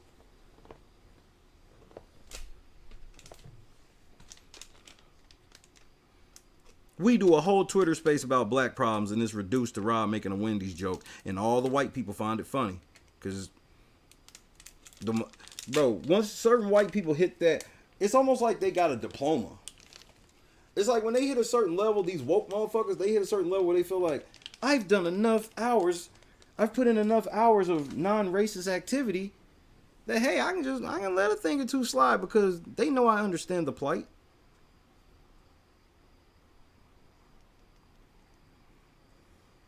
Well, that's too bad, Deborah, because I think they done opened 2 or 3.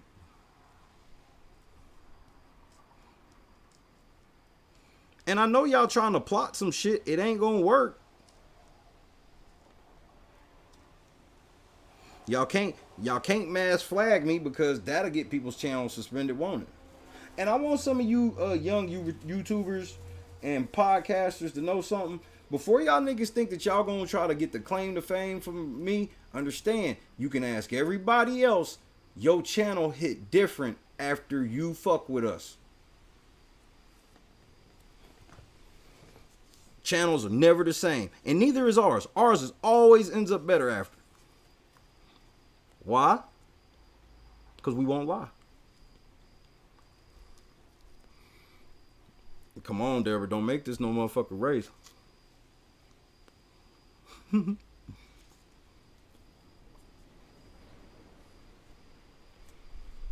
So, as a friendly reminder, just as a friendly reminder,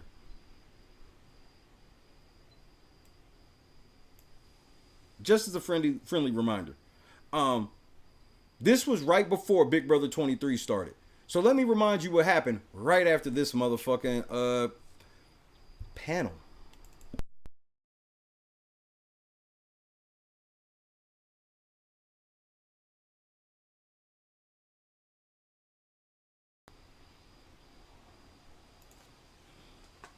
Hold on.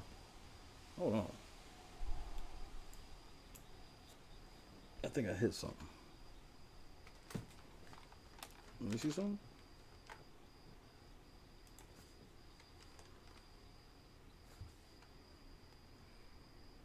Oh, that motherfucker switched over. I hate when it does that.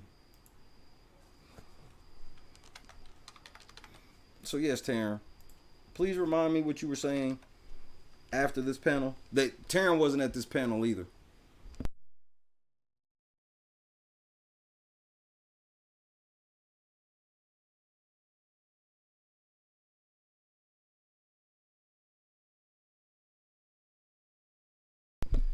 What the hell happened to my sound? I don't know. Hold on. That shit been acting weird today.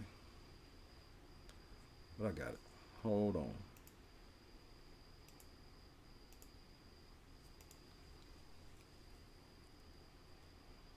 There it is.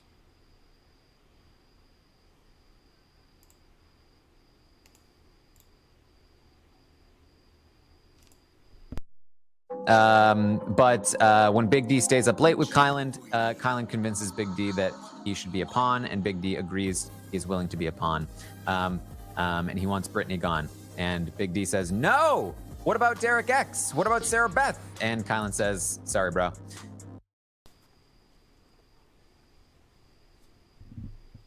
See, it did it again. For it instead to protect her, and he is keeping Taryn. her in the dark about certain things because. No, Taryn, I want you to have proper context, so I know how y'all lie. But when Big D stays up late with Kylan, Kylan convinces Big D that he should be a pawn, and Big D agrees he's willing to be a pawn. And he wants Brittany gone. And Big D says, no! What about Derek X? What about Sarah Beth? And Kylan says, sorry, bro. Big D tells Azza that he is falling on his sword for her this week, that she was supposed to go up on the block, but he has volunteered for it instead to protect her, and he is keeping her in the dark about certain things because for her own protection. This is one of the primary weeks where Big D is going to now in week, whatever, final 3. He is going to claim that he protected Azza and that she doesn't know half the things he did in the game, and that he dragged her to the end. He feels like that is the case because of this week when Kylan convinced him to be a pawn for him. And then I guess in the morning also she wants her Brittany. Okay. And so she says Brittany, then I just put Brittany on. I know. Fuck. You're not down, right? Oh my God. I'm just thinking in my head. I know my friends are sitting at home like, don't you dare. Everybody is wanting to bring you, for the record, along. So you would be safe. Yeah, but I'm just wondering if I should just put myself out. Maybe, because then you can put me in a spot next week. Or me and, DX or whoever. Or I have, just a thought.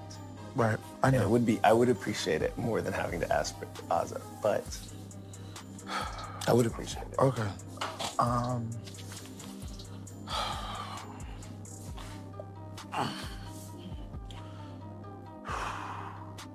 Who's left?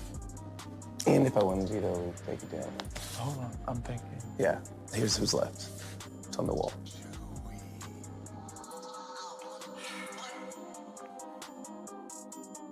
I'll do it. Don't. I have to do it. I know. I have to do it. But I'd rather not. No, I have to. I can't have Brittany up there again. I can't have Ozza up there. I'll do it. It's fine. It's better. It's better that way. It's better that way. I have to. I don't have a choice. I can't have you playing tic-tac-toe with fucking Skittles. No, I mean, I'll still do the thing. Oh. You know what y'all should have talked about in y'all outreach shit?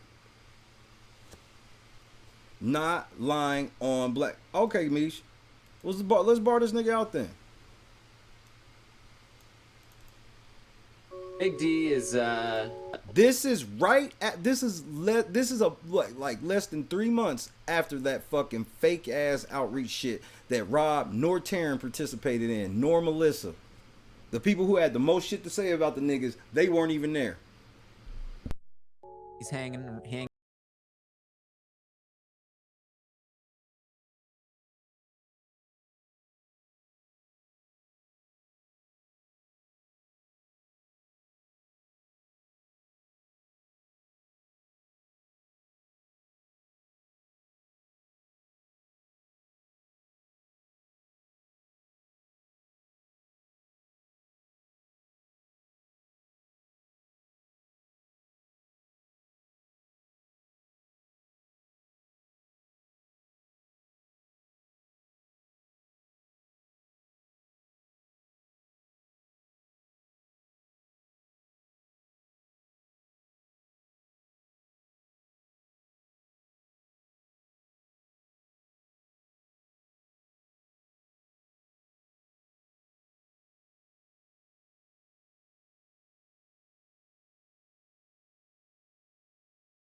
Women out next.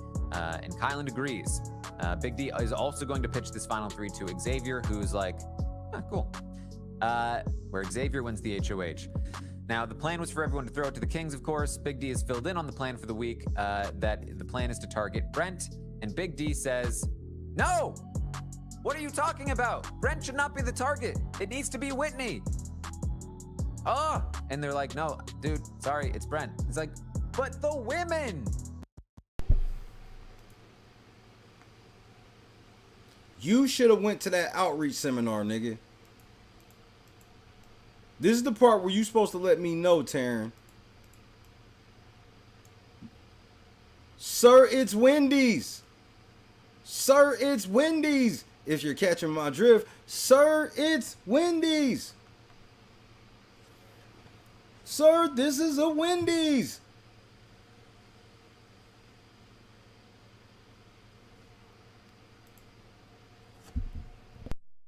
I'm petty.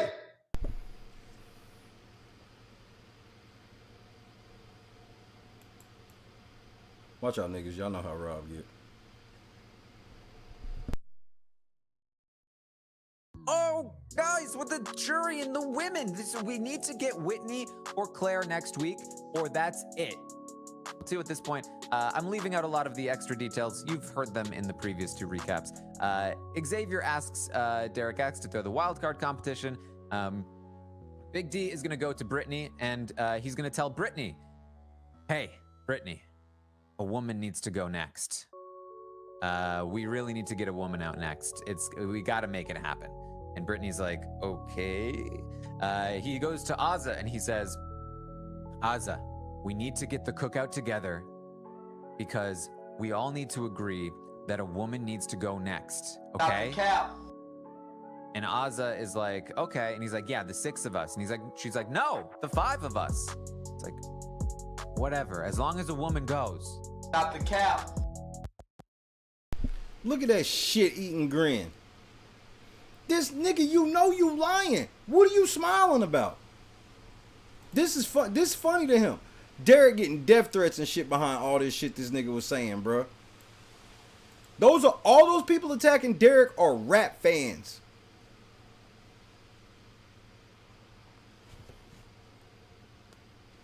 Because there's a lot of black people that don't really fuck with, that didn't really like Derek Frazier game, that really like Tiffany game, that fuck with me. Tell me, they know I ain't got no beef with them because that ain't what it's about. Because they understand when I go, okay, it's cool not to like Derek, but hey, man, they can't be saying this shit about a black man. And you know what they said? You right. Shout out to Frankie. It's like, yeah, at the end of all this shit, like, we ain't got to agree on our favorite player, but they can't just be talking about niggas like this. Right. Exactly. Just out here flat out lying on us. And then when you get to why he's lying, that's when it gets that much more filthy. He's lying to paint a narrative to make him look bad because none of the people that watch his show like him. He's afraid to go, well, yeah, I don't like Big D, but he actually did this or he actually did that. Nope. But the women. If you didn't help Tiffany, you are the devil. The devil. No, y'all the devil. Y'all the ones living on lies. And you know why they feel like they the nice guys even though they lie? Because they think everybody lies. Let that sink in.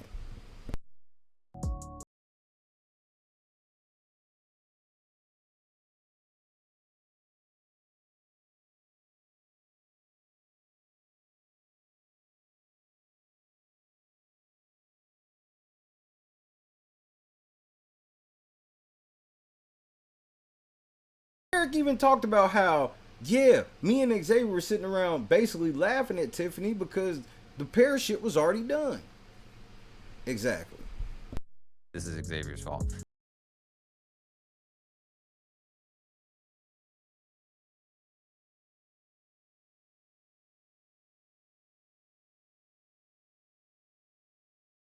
One. You know, if you're catching what I'm putting down here.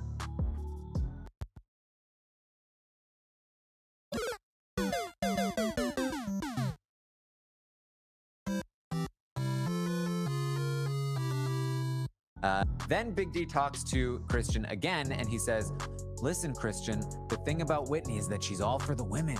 She's got to go. Yes, But here's that kernel of truth stretching it.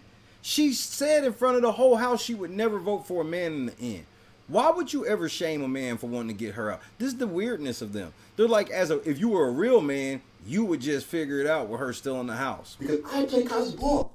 I am a Division I basketball player. You're not talking basketball with me.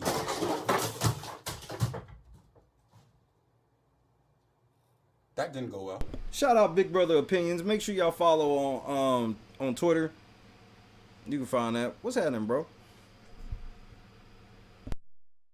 And Christian's like, all right.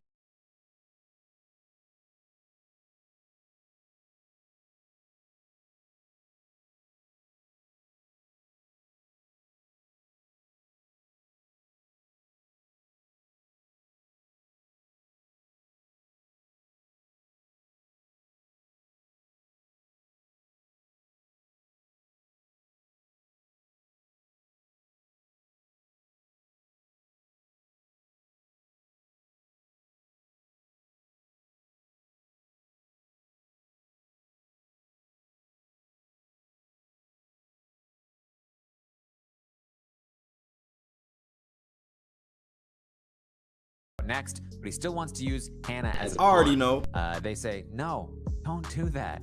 And he says, you don't understand, guys. A woman needs to leave. Wouldn't this be alarming behavior in the house? Let's just say for a second Derek was doing that. So where were all these conversations with people going, hey man, we gotta watch Derek because this nigga's always talking about getting a bitch out.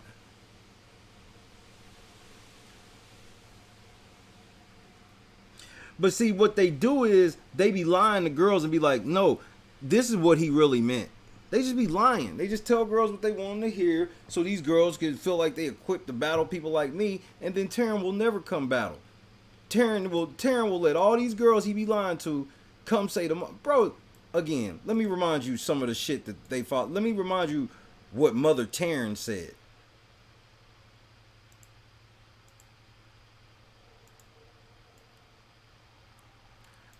This is after Black Voices of Rap, by the way.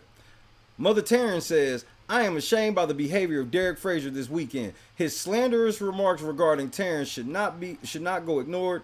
I hope RHAP and all podcasters associated with RHAP, you hear that, niggas? Never offer him the opportunity to be on the podcast and give him a platform again. This is what she has to say about the first black man to ever win second place because he didn't like that Taryn lied on him. They crazy, bruh. They nuts. These white people think they rule the world, man. No, I voted for Obama, so it's okay. No, nigga, it ain't. No, watch out, nigga. Y'all know how Mother Taryn get.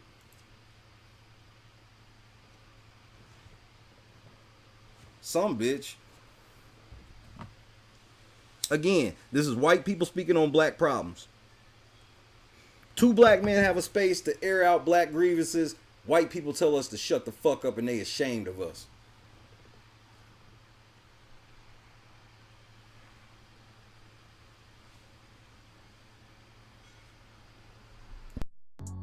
You guys just don't get it because you're women. Derek X asks Big D if he's willing to be a pawn, and Big D says, I am willing to be a pawn, but I will tell you this.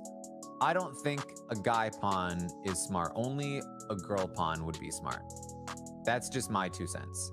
Kyland ends up nominating Claire and Big D because he wants to appease Xavier for now, but the target is still Alyssa. Big D not successful in getting Kyland to target Sarah Beth. Big D wants Sarah Beth gone. By the way, he's still wanted Sarah Beth gone for a while, likely for somewhat similar reasons as Tiffany, where Big D feels again like she is being an angry black woman.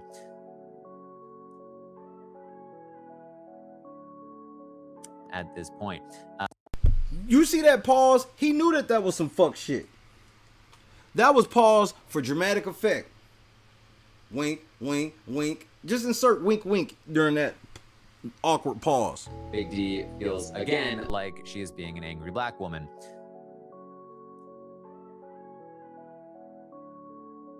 At this point, Week 9, Tiffany wins the HOH again. Xavier is pissed, and Big D is pissed because he's always pissed at Tiffany. That just cost her $750,000. But this is a week where Big D actually has something to do because he is one of the only people that will really, really lay into Tiffany with Xavier. And when Xavier is pissed at Tiffany, it really helps bond Big D to Xavier more. Him and Xavier were bonded together day one, but this nigga said the only thing that bonded them together was their hate for Tiffany. So he want all black women to be like, yeah, these black men sitting around hating on black women for no reason. This is this white boy perpetuating interracial war. This white kid is perpetuating interracial war between black women and black men. This is gross.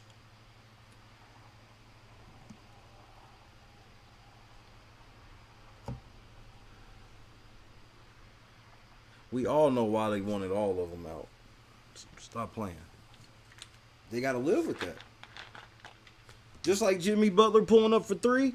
Hey, man, you pull up for 3 like that and miss? Hey, you got to die with that. Coach Van Gundy was right. You live, bro. I would never, if I'm in that locker room, I don't feel no type of way from Jimmy Butler. It's Jimmy Butler, nigga. He tried to game us in a game 7 for the onions on that nigga, bro.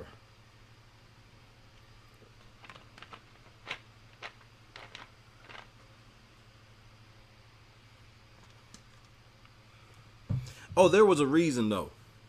It's because he got a large black, like his black following is all females and gay black men.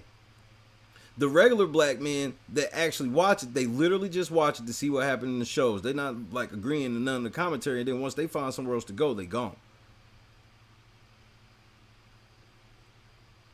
So this is why, again, I'm going to let everybody know in on their trick. The trick Taryn does is, if you go look on their Twitter and everywhere else, Rob has a website as well. That's the name of it. Rob has a website. Man, you corny! They do a poll every week, and they poll all of their subscribers on who their favorites are. And their commentary will always line up with their polling.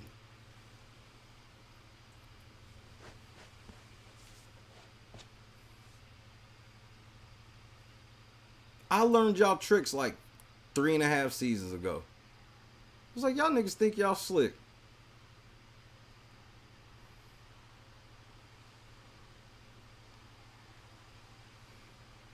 Y'all niggas think y'all slick. Y'all poll y'all viewers oh, I really like Tiffany. Okay, who do you hate? Derek. Bet. I'm gonna lie on Derek and I'll lie on Tiffany too. He'll lie on everybody. It's just that which lies are he gonna tell? Oh, Tiffany did everything. But in order for that to be true, we got to make sure Xavier and Derek didn't do shit.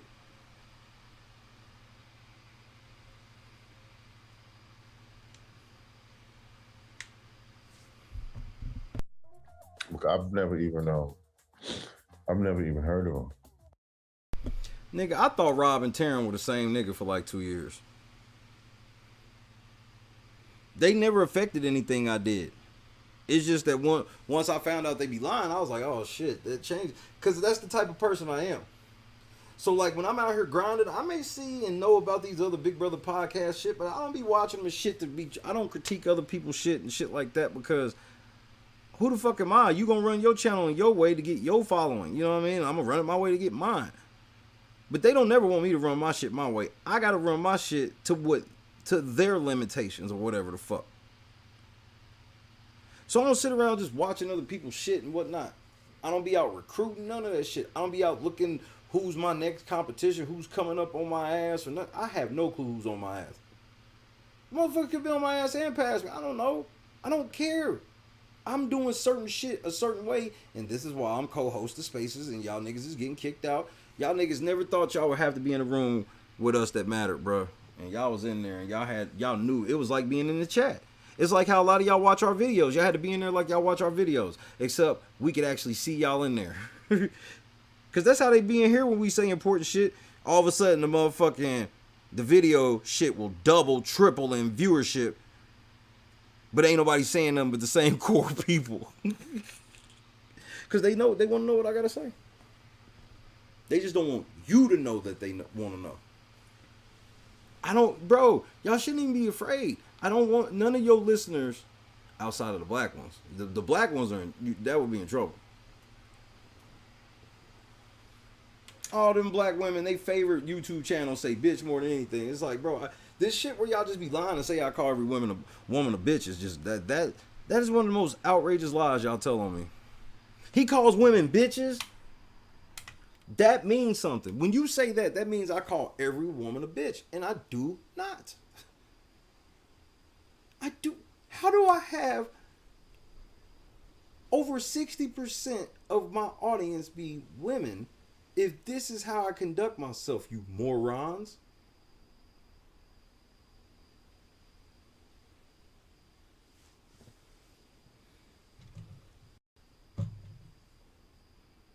They want me to stop being satirical because they too stupid to understand satire. I'm like, that's a non-starter for me.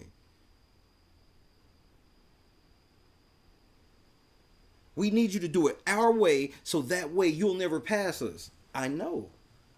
The answer is no. Y'all got it.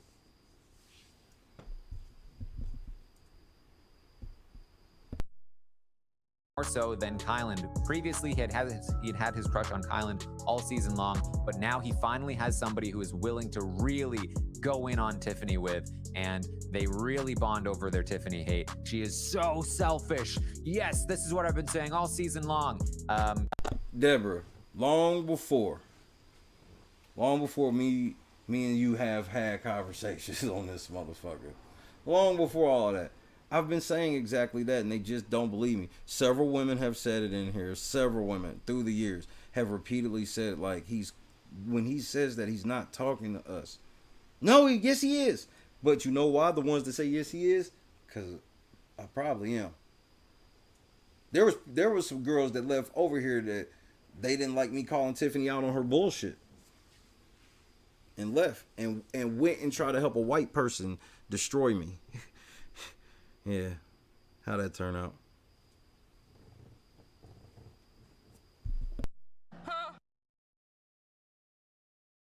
And he feels like Kyland is not with them as much. Kyland is not giving him the time of day. Kyland is not complaining about Tiffany with him as much. That's not cool. Big D starts to gravitate more toward Xavier. But that's that has been Big D's game, and it is one just riddled with him wanting to target women for being women. A game riddled with him wanting to target women for being women. You are a motherfucking liar, Taryn. Thinking that the men played better games than the women, talking down to the women, and lots of other things involving women. Okay, let me. Lots of other things involving women.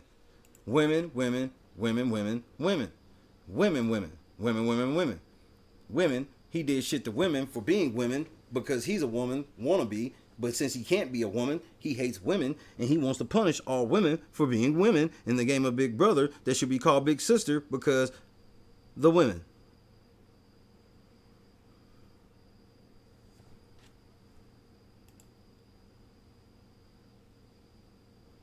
No, he didn't, nigga. He didn't. Well, would you like to provide me a timestamp? Provide me a timestamp.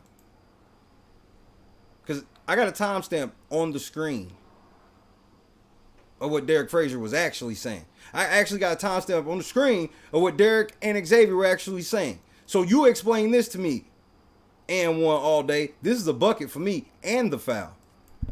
Even with the girl power thing, I hear what you're saying. You're not saying it in a way that's like rude or demeaning or anything like that. I'm just saying from which is great, girl power. Like I'm just thinking, like what women's rights and things like that. Like if I knew there was an opportunity, even me as a gay man, if I knew there was, if our vice president was president I get what you're saying. I would vote for her because there's not ever been a lot of female presidents. That's what I was getting at. I get what you're saying. Where that can be insulting to a woman is then Yes. like that. Like it seems like you're saying, oh, we're only voting for her because she's a woman. Whereas like, no, we are still respectable game players. We respect the game enough to vote holistically based on how someone's played the game, not just the fact that they're a woman. If they're I mean, what more do you want from them niggas? Because y'all not getting that from me. Why would I do all this work when I'm still gonna be a bro? They got called the same misogynist I got called, and I said I wasn't even doing all of that.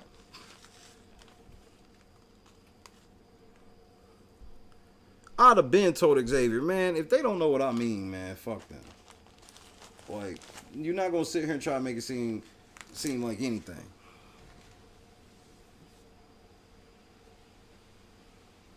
Well, explain this live from Taryn. Frenchie is then going to be evicted here in week 2, and we head into week 3, where the Aces throw the competition to Xavier. What was that? Frenchie is then going to be evicted here in week 2, and we head into week 3, where the Aces throw the competition to Xavier. Huh? Frenchie is then going to be evicted here in week 2, and we head into week 3, where the Aces throw the competition to Xavier. Not the cap. How can anybody throw this comp to somebody? Let's just start there. How can anybody throw this comp to somebody?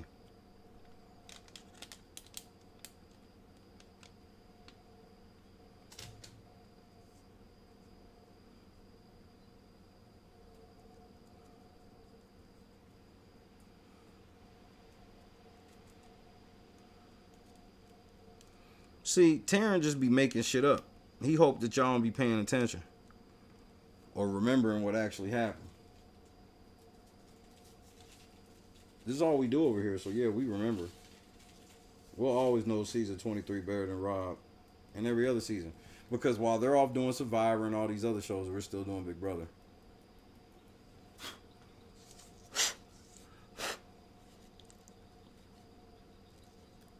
And then they wonder why our predictions are so accurate as a team. We watch it. Duh. Lying ass.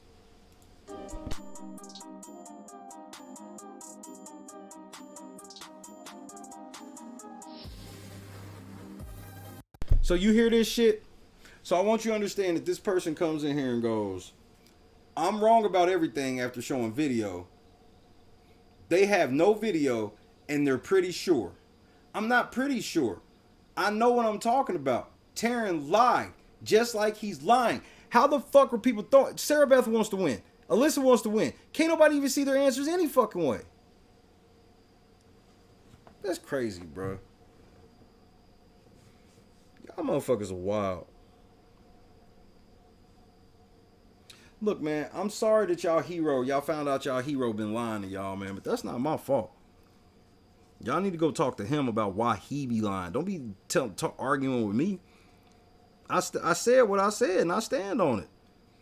And then y'all come ill-equipped. Y'all literally see me going through video, and then y'all roll up and go, nah, you wrong. Well, what evidence do you have? Man, I don't have none, but I'm pretty sure this shit happened. Man, I don't know who y'all used to dealing with. Taryn don't even talk to y'all niggas. That's what's so weird to me about how y'all be out here battling for them. They don't even talk to y'all.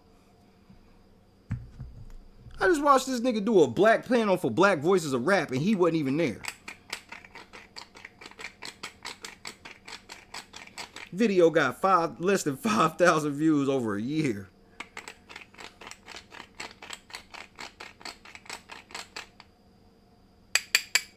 Clown. Simple as that. Y'all just be talking, man. Y'all be trying to derail me and try to get me to be arguing with y'all shit. There's no argument, man. If y'all don't have no facts, then y'all just gotta shut the fuck up. And I'm brashing the way I speak because I don't like people coming in here making it seem like my brand is lying because your feelings are hurt because your hero be lying. That's something you gotta take up with him. But he ain't gonna answer the phone when you call. Send him a tweet. Let him know. Somebody said you lying. He ain't even gonna answer. He not even gonna tell you that. No, they're lying. I would, cause he know if he ever say I'm lying, I'm gonna fuck his world up.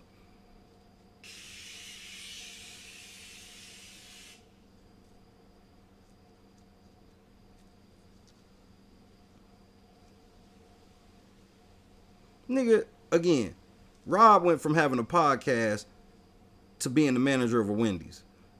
Make it make sense. Black people came with real grievances and they laughed at us.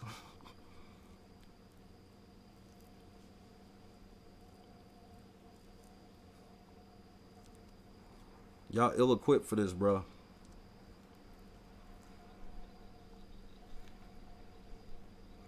But my thing is, bro, is why is the default position Taryn's right? That's where y'all fucking up with me. That's why I get so paint quick. And don't tell me to chill, because that makes me turn up. This is my shit. You go tell Taryn to chill. And if you ain't willing to do that, then you sure shit can't come in my building and talk to me how you think you can talk to me in my house. This is my shit, bro. So you chill out.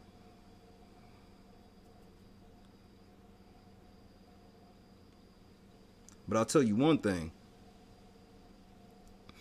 Taryn does not have the default position of right over here. So when you come over here trying to tell somebody that the default position is Taryn's right, yeah, people feel some type of way about it. So now that we have that understanding, we can move forward.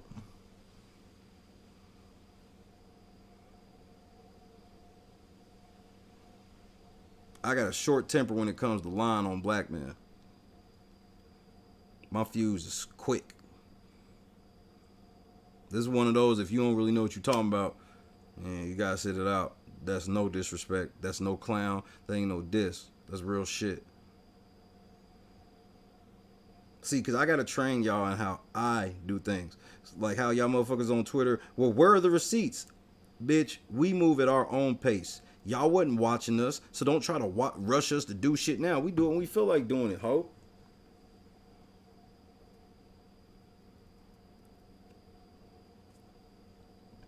Y'all ain't gonna do nothing but say it. This isn't true.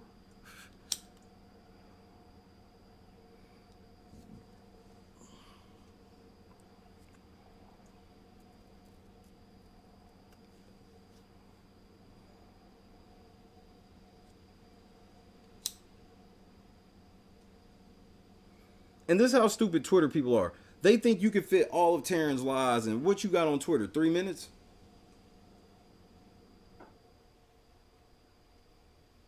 What you got on Twitter, 3 minutes?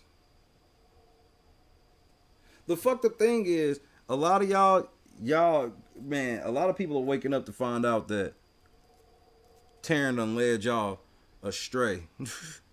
A lot of y'all thought y'all was making good inroads with black people. Meanwhile, y'all didn't realize y'all was running away from us.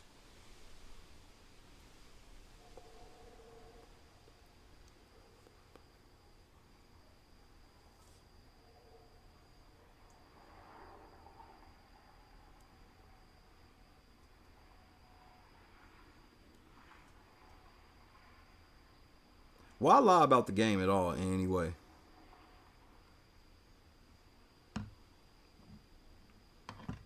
I managed to not do it. And I sit here and go, I really want this person to win.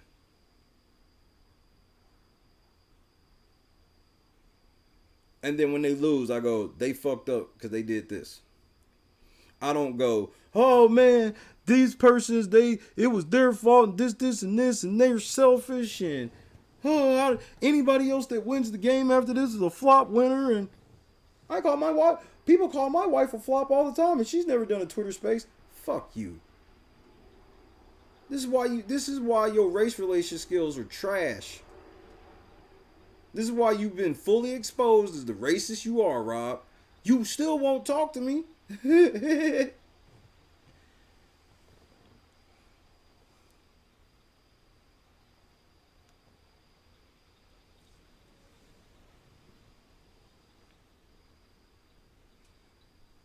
This is what I'm saying, Deborah. They always hide everybody's shit. This is what always cracks me up about Big Brother, where they go, well, we up under the cameras for 24 hours a day. I'm like, first of all, the feeds don't even be up 24/7. And then when they be up, people just be lying about what the fuck happened anyway. They clip what they want. They clip it how they want. They leave certain shit out and tweets get lost and ain't nobody really cataloging the shit for real. Nobody has no real database of the shit. If you hit any of these niggas and be like, all right, I need this from this tweet. Oh, man, you just got to try to get it from the tweet. Man, that was like 4 years ago. Meanwhile, you see me pulling out feeds footage from Big Brother 2.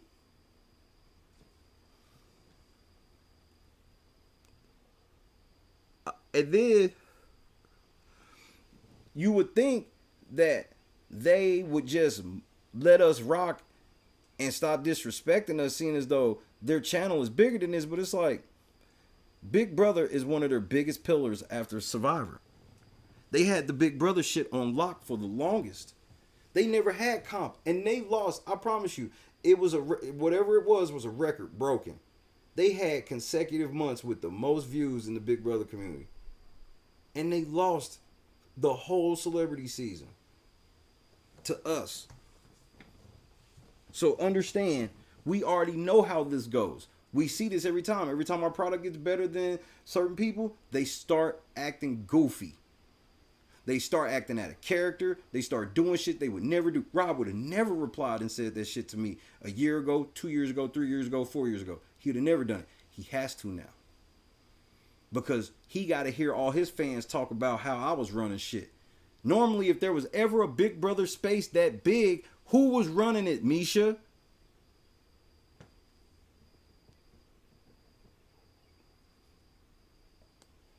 If a podcast was involved with some shit like that, who would be running it? They would.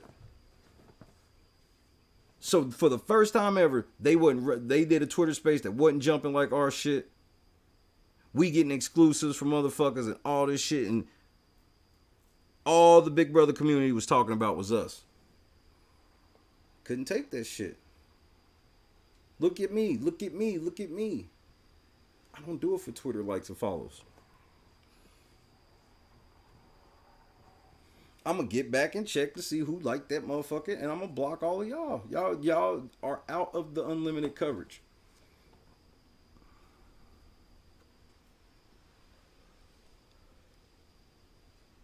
I'm telling you what a lot of them do. They just take Joker timestamps, which they don't even use the timestamp part. They take what Joker said happened, and then they just craft their own story from a bunch of Joker tweets. But they'll leave out tweets in the middle and around whatever they trying to do. So Maximus' mom, she'll retweet like 2 motherfucking tweets from Jokers, but leave out some shit in the middle that changes what she was on with both of those 2 tweets. They do that shit on purpose.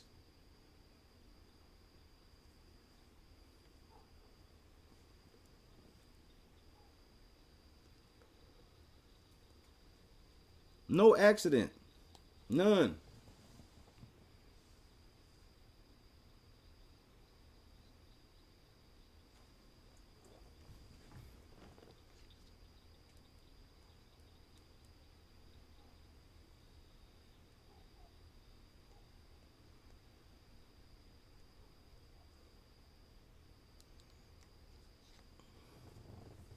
Now, people are looking at them, and then you got to understand, they getting complaints that we don't know about. There's certain black people that never really heard of us to go, hey, man. Remember, I even said in the Twitter space, I said, why can't y'all at least stand up with these big platforms and say, hey, man, it's not cool for y'all to be telling Derek Fraser to kill himself. Crickets. Gunplay said it. Crickets. John said it. Crickets. Because that type of shit cool to them. And mind you, so that's on the table, Derek killing himself.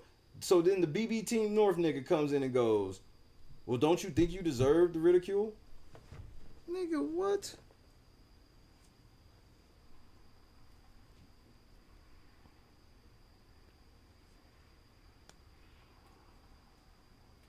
I can't even do it.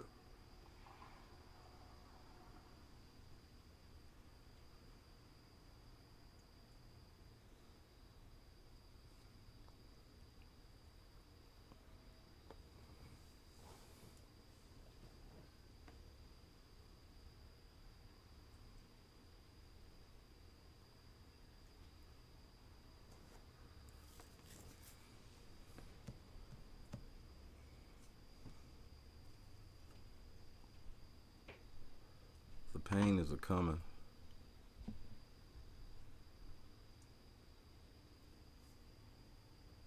This is what controlled opposition looks like. This was a year ago. LNC was LNC a year ago. They can stop playing. We've been LNC for way more than a year. Even before we called ourselves that. That's what they don't get. They don't get how long I've been here before pretty much everybody on this fucking picture. I was here before I was here before all these niggas. Y'all niggas are all new. First of all, most of you niggas is young as shit.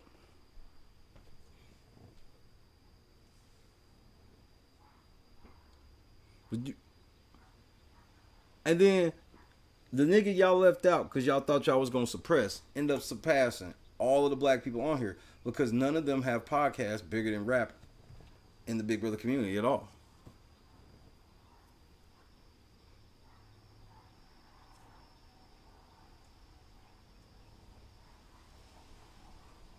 Hashtag BB fanfiction, hashtag BB babies. And that's cool, but stop talking to your motherfucking OGs like y'all do, man. I wasn't built like this. That's another reason why I be turning up like I do. I be like, man, y'all some fucking kids, man. Y'all get the fuck out of my face. I felt this shit 5 years ago. I'm like, bro, I'm 35 years old, man. What I look like letting some 20-year-old talk to me crazy, nigga? I was on my Herm shit. I'm staying on that. Well, I've had these life experiences, nigga. Nigga, shut up, bro. You ain't even been an adult 10 years. Let that sink in. Niggas ain't even been an adult 10 years trying to tell you life experiences and you over 35. Get the fuck on.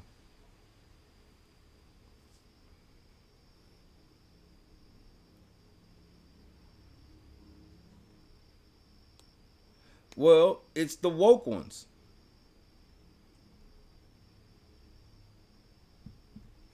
It's becoming really bad in the woke ones now. Because here's how it's coming really bad in the woke ones. You got to remember, they feel like they're on the side of right, okay? So when they think that they're right, because they're quote-unquote for people, they don't care what happens to you if you're wrong. Look at how they talk about Trump supporters. I never understood that. I'm like, y'all act like all of these niggas work for Trump. I'm like, most of these motherfuckers are ill-informed like you are.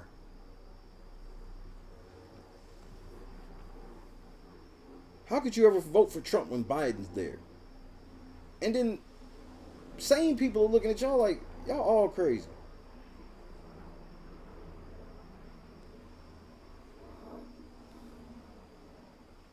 Lunchbox, ain't none of these kids even been on punishment, bro.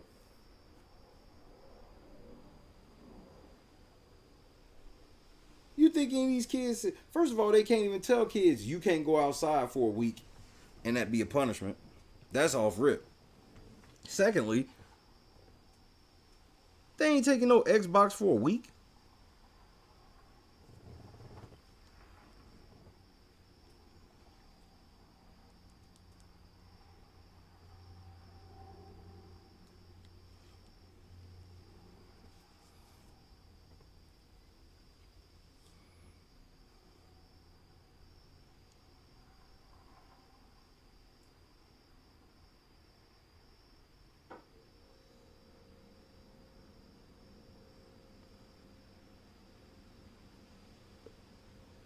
I didn't do anything to any of y'all. Y'all were all fucking with me. I didn't tell y'all how to run y'all podcast. It all went left when y'all was trying to tell me how to run mine. And trying to boost your clout by lying on me. And then mad that I didn't accept it. Y'all, man, y'all some of the most entitled motherfuckers I've ever dealt with on earth. I got a black kid sitting here thanking this white man for an opportunity to talk about black problems. What kind of shit is this? Thank you for putting us on, white man. We really appreciate it.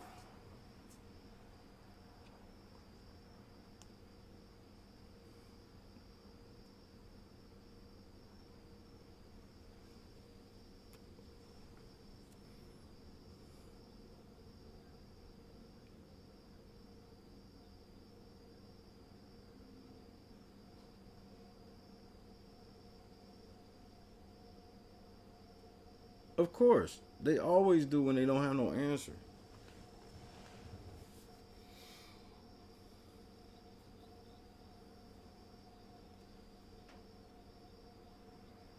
I'm like, they don't get why I don't care what they say. I'm like, none of y'all niggas will actually have a conversation with me. So why the fuck would I care what any of y'all think? Why would I care about somebody that won't even talk to me? And I love them. I care about them in the sense of like, man, I never want anything bad to happen to none of these people. Because I don't feel like my best has to interfere with their best. Y'all just be in fear that it does, so y'all feel like y'all gotta lie. Instead of learning a lesson, being like, bro, you could even bullshit like, hey man, nah, y'all just ignore it. You could just be like, hey man, I figured I must have not really paid attention that day. Shit happens. Like, bro, I would understand it's 100 days. But that's not what you on. Y'all calling this nigga delusional. Y'all calling him big delusional. Why? Because Taryn told you everything that Big D actually experienced in the house that we watched. Taryn told y'all that ain't what happened, and y'all go, yeah, so obviously Big D's lying. Taryn would never lie to us. Like, people have literally said that, bro.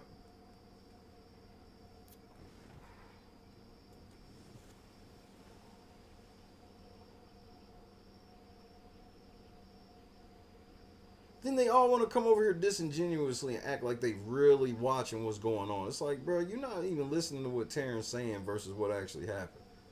That's why I'm like, why would I be rushing to do these receipts for y'all niggas to just still say these are lies?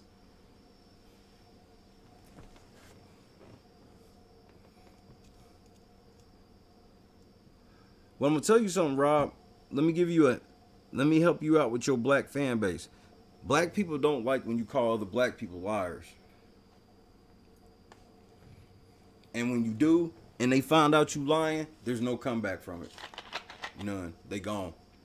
When they find out y'all niggas been lying and shit, they gone. Especially this season, because I'll be doing it in real time. And I'll show all the new people to the channel how much you niggas be lying. And so when people go, I never heard about Rob has a podcast, their first impression will be, you lie on black men. Ta-da! I've never even heard of him. And that's that. And that's that.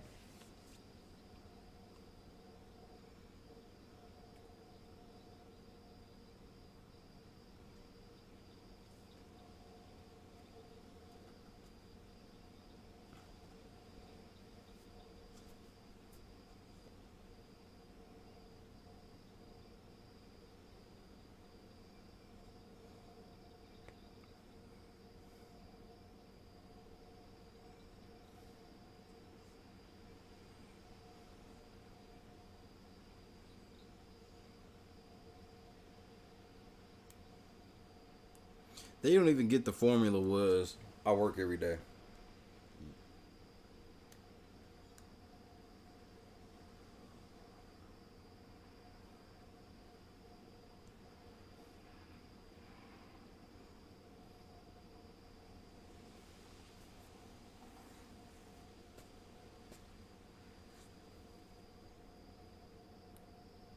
Dun dun dun dun dun. Hey Google, play Shorty Low They Know.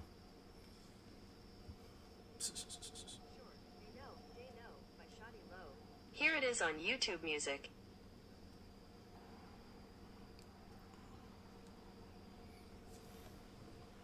Big ups to all my haters.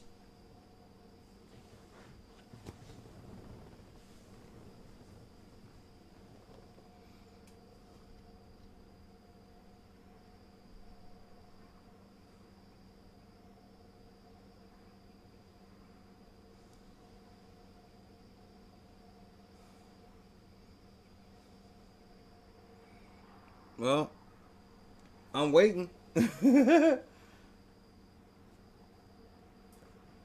See, I don't have old screenshots I got video.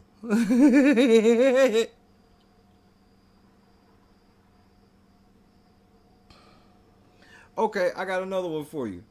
Hold on, I got you. No, hold on. I got while you search, I got a goodie for you. No, that ain't it. Here it is. Big D and Tiffany then have a big fight in the storage room, rehashing what happened the previous week with the Christian flip and the bodyguard situation, where Big D feels again like she is being an angry black woman. First of all, tearing a white man has no place ever bringing no shit like that up. But he did it anyway.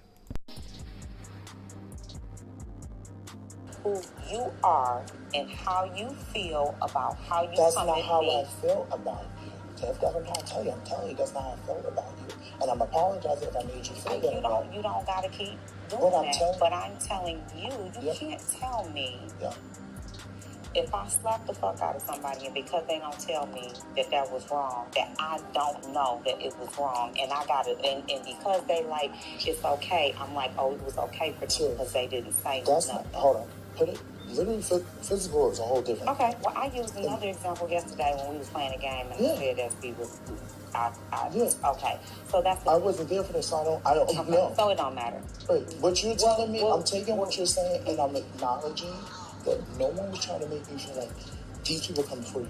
No one was saying. No one was saying it. I'm saying okay. Here's my thing. We come in here with our pride, who we are, and where we come from.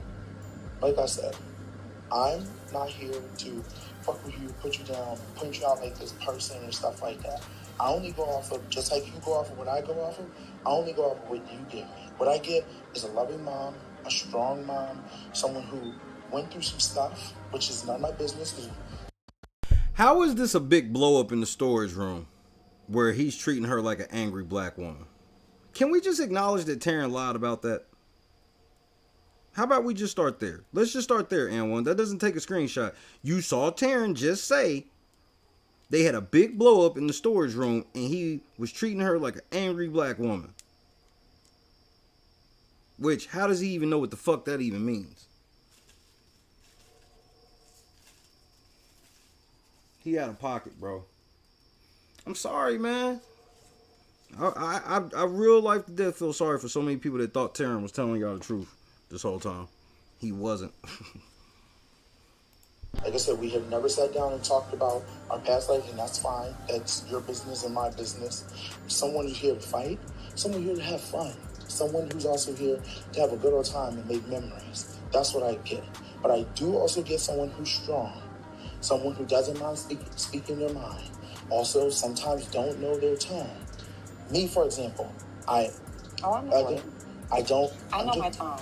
Right. Anytime I change my tone, it is intentional. And you know, and you say you know, but I'm just telling you I'm just saying when I have said something, it's been a runoff or I have painted you out to be someone you're not. And I'm just trying to say in a friendly way, hey, this is how it came off. So when I saw that tone again, I was automatically like, oh, why is she talking like this? She shouldn't try to do that. But I wasn't there for the whole conversation, so I'm wrong for that. So I have to own up and say I'm wrong for that. I have no problem saying when I'm wrong. And I never want to make anyone feel like, oh, he don't care, whatever. If I can't hear him and acknowledge me, I took it as, we didn't talk about it. Everyone else has said that we're all good. I said, I'm going to leave it alone because me and her, I don't think we're seeing the same page and stuff like that after everything. So I'm going to leave it alone. And I said, let's move forward because I'm down for this. I'm putting this before myself, no matter what. Because I gave my word, and I gave all this and everything else in this, my word. So I would never go back on this. I'll say that right now. You might not like, if you don't like my actions or whatever I said, understandable. I apologize once again. But this is never going to change for me. Especially the hood nigga that I come from. I don't do that. I don't go back on shit like that. So I will say that. But I never wanted to make you feel like I don't care about you or anything like that. If I didn't care about you, I don't care if you care about me or not. You don't have to care about me. The only thing I ask is that you respect me. Absolutely, you will get the same. I will give you the same respect you give me, and then you felt I didn't give you that respect that you've been giving me, and I have to apologize for that. And I want to move forward from that. I will always respect you as the person you are. I also said I respect you as a mother. I respect you for being a single mom at that, and I tell you all the time that you remind me of my mom. So that's why I try not to get emotional, because you remind me of my mom, and that's why I go harder for you. And I might sit there and I might say things that might not come off correctly, but it's not to put you down or something like that. But I apologize if when I came up and how you felt. Never want to make you feel that way. But if there is a time that I'm like, okay, I'll pull you aside and me and you can talk just like how we're doing right now, one-on-one, and I can explain in that moment. And I'll address it right there and then so nothing else carries or everything because it carry over. I try my best not to address, some people are different where now I understand. I need to address you right there and then. Where some people are I need a minute, I need a moment, don't even talk to me. And I was like, okay, I'm gonna cool down, in that moment, let it cool down. And then I thought after talking and we're cheering and blah, blah, blah and stuff like that, I thought, hey, we're good. That's why I even came out the diary room. We're only good because of this. Because you are not the only one who's loyal to it. No, and I know that. But here's my thing. We have this. And I will say this. I don't expect, like I said, it's your decision on whatever you want to do. It's your decision. I'm just saying, I know you're your own person. It's your decision what you want to do tomorrow. It's your decision what you want to do in the future. I know you don't owe me anything. I'm keeping my word that I gave to Frenchie because that's just the type of man I am, and I don't go back on it. If you want to snip me anytime, I'm not going to take it personal. I give you a hug, wish you the best of luck, and that's it. That's how I look at things. But I'm not going to do that to you because there's no reason for me to do that to you. You haven't did nothing to me, okay? You haven't cursed me out, whatever, throw me underneath the bus. None of that, okay? I haven't threw you underneath the bus. I haven't dragged your name, haven't did nothing. I said, hey, with me, you're not getting along, whatever I say. Perfect for everyone else to think that you're not cool. That's all, just to protect this. But at the end of the day, I looked at it where I was like, hey, I have respect for you. I said that when I came out tonight, when I was like, hey, thank you, that was my way, because I went in saying, I can't tell you, but good things and stuff like that. So at the end of the day, that's why I said thank you tonight to you. But once again, I apologize. Tip, I don't want you feeling like, because of this, that you don't have to. You don't have to. You don't have to. Because I never want anyone to. No, I'm just. I do. But. Let me say this, though. It is not only for you. I understand. It is not only for us. Yeah.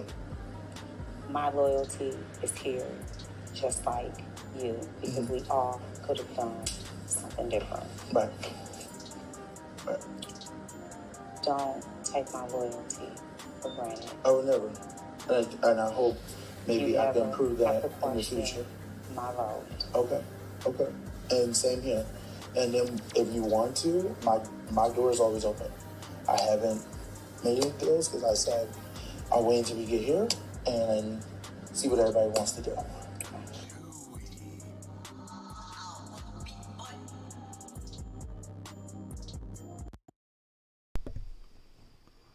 This is what I'm saying. Exactly. And I don't want you to think for 1 second I'm telling anybody to stop watching Rob, stop watching Taryn, none of that shit. I'm just like, man, just don't attack me for exposing what they saying. I wouldn't even report on the shit if they didn't say it. I mean, there has to be some level of accountability across the board with it.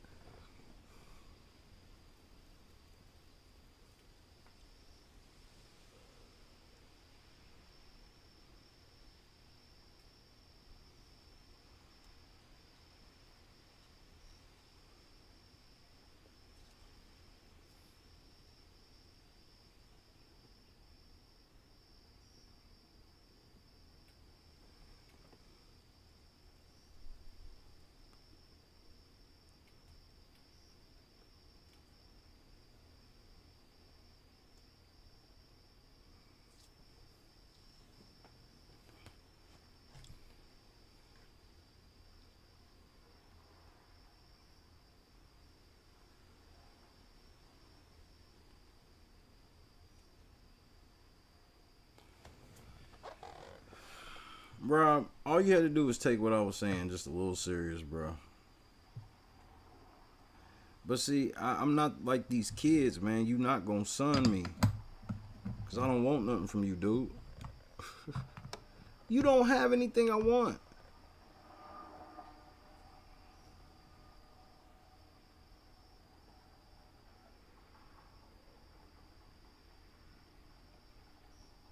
Y'all, I mean, this nigga wild, bro.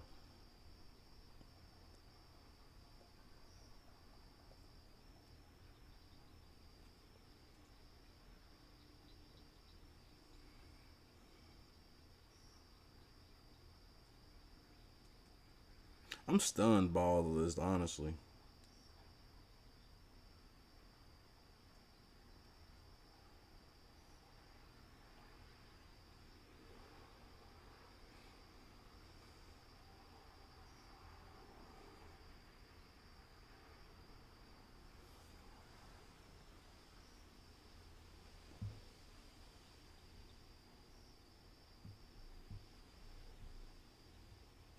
How come my black perspective does not matter?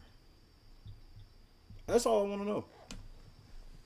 That's the one answer I want them to give me. How come I'm not even allowed to speak when clearly I have the only perspective and y'all just go, yeah, but nigga, you don't know what you're talking about. I'm like, but y'all don't know because y'all not experiencing the same shit as me. I don't sit here and tell y'all that because I'm not experiencing the same experiences as y'all.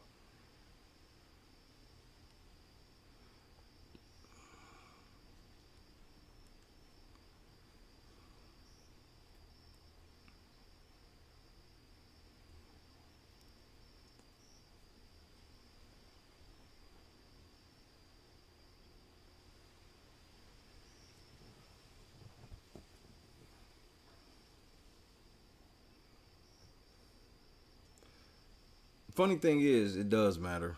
It's always mattered. And it's always gonna matter. And it never needed y'all validation. You know how y'all got big to where y'all was and y'all never needed my validation? The same thing applies for y'all with me. I don't need y'all validation to get on. Just like y'all think that I do, I don't. I actually think there's more Big Brother people that would like our brand of coverage than yours that just don't know about us yet. And we're going to test that theory this year.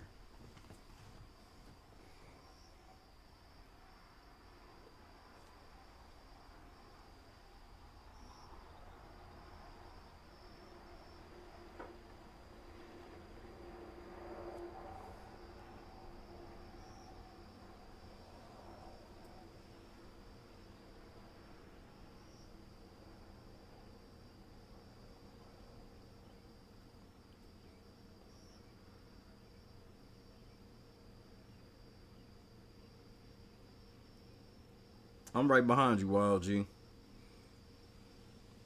Tomorrow, Memorial Day, we're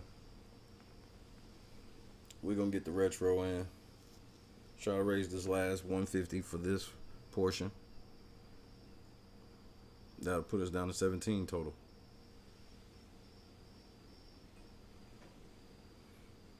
Say less, Deborah.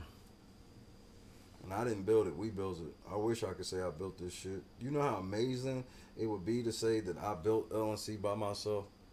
That would be some, because if you really knew it what all it was, that would be some amazing shit, so.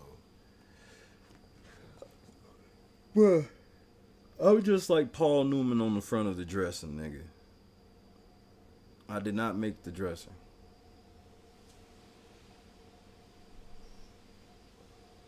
I agree with the GOAT. What's wrong with Angela? Everybody please be safe for the holiday. Do not get too plastered. Probably shouldn't drink it all, most of you.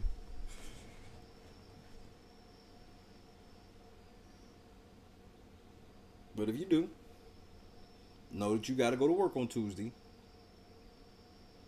I be laughing that people will treat a holiday Monday knowing they got to go to work on Tuesday way different than they would treat a Sunday knowing they got to go to work on Monday.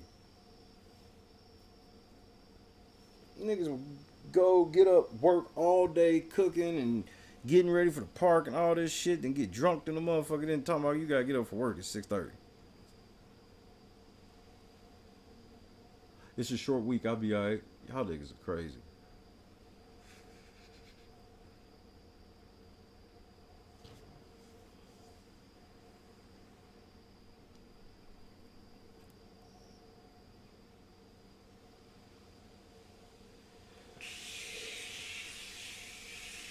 I'm just ready for Tuesday. Like, if you want me to keep it a buck, I ain't never want to just skip over tomorrow so bad. But I'm going to take it as God has planned it and go forth.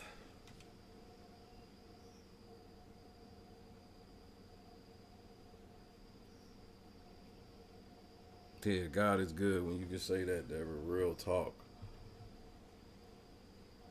Oh, shit.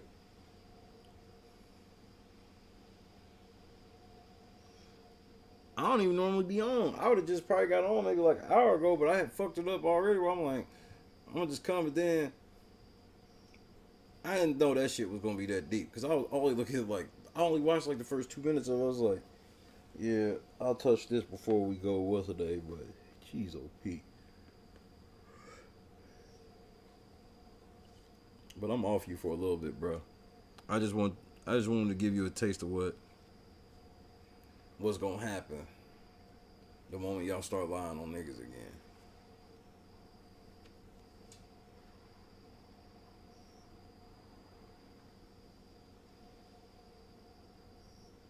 Every time, Deborah.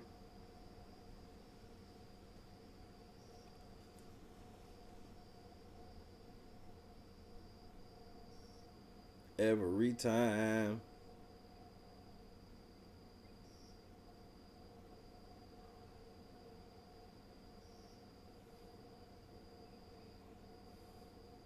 Exactly, Lunch. That's what I thought. Most people, they spend Sunday chilling, and then Monday, I tell you, they get up, they on the grill early. And then if they going to like the park or the lake or some shit, they gotta get the shit all packed up, drive to it, then getting hammered. Or if you doing this shit at the crib, you fuck around getting hammered, then gotta get up for work.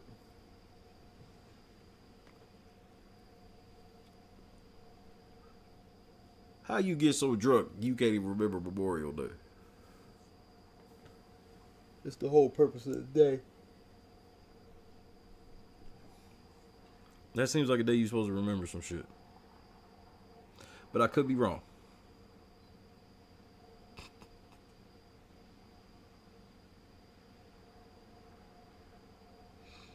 That's how I feel about it.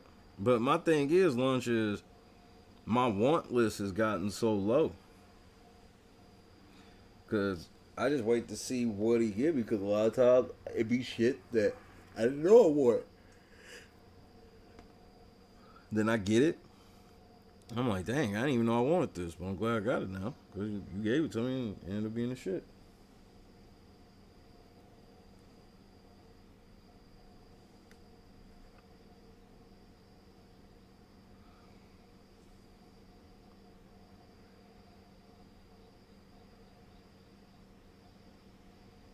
They think I be losing sleep. When these type of things happen, I sleep like a baby because these are what I like to call transitional periods. And we don't transition backwards.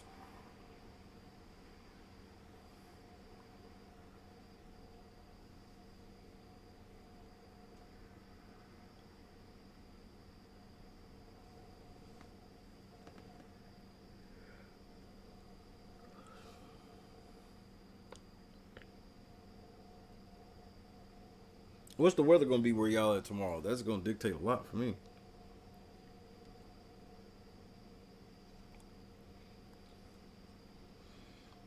Exactly, Deborah. But see, the reason why I've lowered my want list is because my life is less stressful. Because the devil will know what you want too.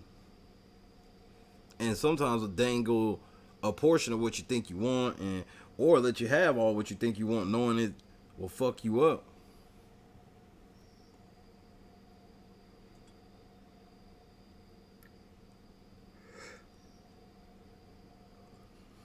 Let's see. It's gonna be 88 to 90. Nah.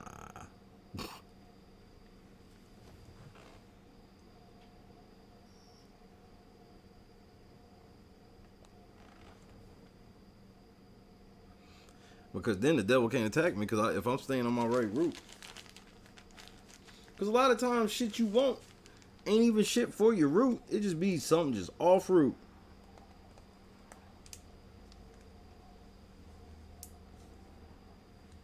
Everybody would love to take a month vacation, but nobody ever thinks about how behind you would be on everything in life taking a month off.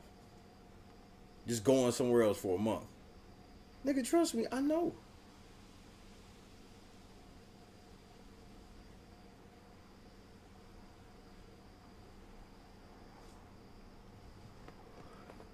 Like, nobody ever looks at downsides to upside to shit they want. It just always seems so cool. It's like, I want to be rich and famous. And it's like, bruh, to be rich and famous means you can't do shit. You can't go nowhere. The richer you are with the fame, the more you can't do anything. And almost to the point where everything you do, it's almost like a separate life because it's so fake. You got to act a certain way, say certain shit, look a certain way, wear a certain outfit. Just all types of goofy shit.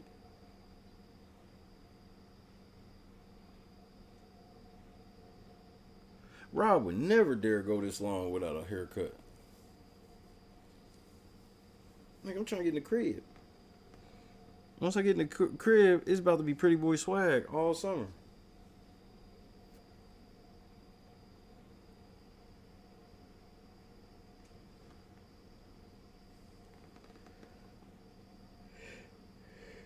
Alright, we here. I'd rather look back and see I had a lot of money that I gave to people. That's what I'd rather look at it like.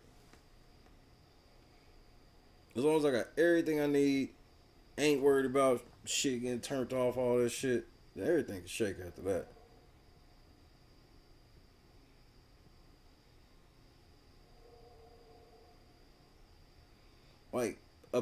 Like literally, the only reason why I'm be able to get this video game system, quote unquote, is I'm getting a Google Stadia because it's under $100. But it's basically just built. It's a Chromecast with a controller, so I need the Chromecast anyway. So, because anytime I'll be thinking like a $300, $400, $500 purchase, if I can make it, I'm trying to make it for it could be something for the show. Even if it ain't nothing but a TV, a chair, or something. A new mic. Camera been acting funny. This been acting funny. Upgrade this. Bro, I gotta get real speakers now. Because I'm going to have the sound set up proper. I'm going to have everything set up proper instead of, that's why like the audio is like can be inconsistent. Because my mic I don't sit the exact same spot even if it kind of looks like I do. Because you got to sit in everything has to sit the exact same spot. And you got to sit basically the exact same spot for you to get the same consistency. At least for the range, especially if you do a long string.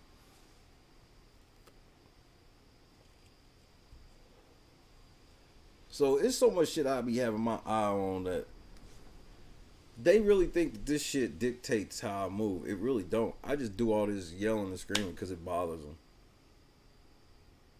Everybody around you will tell you, if you pulled anybody around me to the side, they'll tell you like, bro, Shay ain't losing no sleep over them.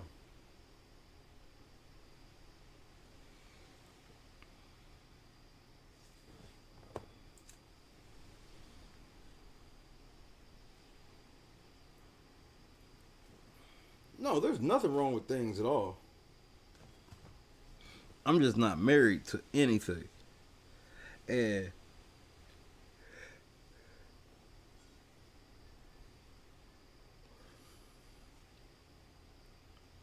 the more you're willing to give, the easier it is to walk around this earth. I mean, we've heard of people dying in fucking robberies because they ain't want to give the watch off their wrist because it was a Apple Watch. You know what I mean? Like,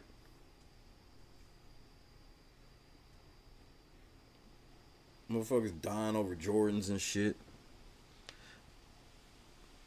Like, I'm not even into wearing labels. Like, I wear some shit, rep my favorite team. That ain't no big deal.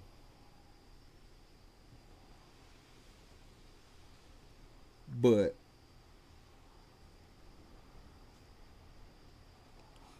I'm not waiting for that point where I can start wearing Amiri and Burberry and bruh, I don't give. You'll never see me in that. I can have all types of money. You'll never see me in that shit. It's not me.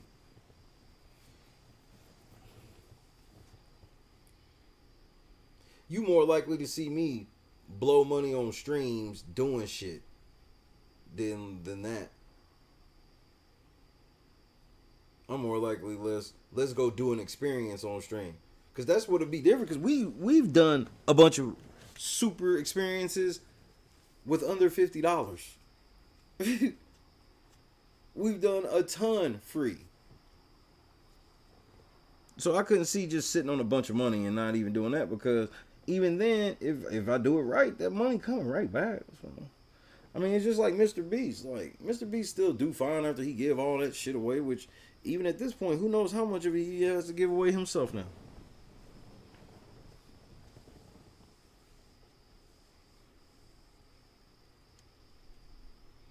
I don't need to write shit off at the end of the year. You literally trying to undo your blessing by at the end of the year writing off charitable donations. That's literally, you did it for that. Because you don't have to do that. You can just take the charity hit. You donate $2 million or some shit, then turn around and do a tax break for it. And basically get it back. But still on the board for the credit of giving it to him.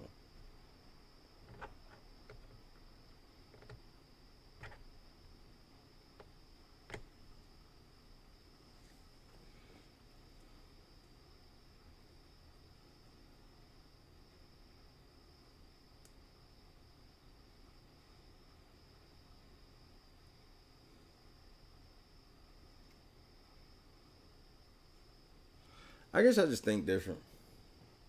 And I guess I want different shit out of this shit. Not just this community, not just the Big Brother house, but life itself. I just want different shit. And that, bro, we different.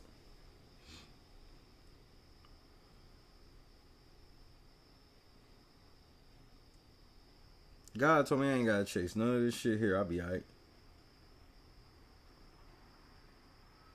That's why whenever these type of things happen, they're funny to me, because I'm like, y'all know y'all lying, so why are y'all talking shit to me when y'all know I'm not? So the moment that happens, it's an automatic dub in my mind. Because even if more people go, well, I don't believe the evidence, I don't give a shit. I still won. I don't give a fuck how many Miami Heat fans say, that's not really what the final score was. We're actually going to the championship. That don't make it so.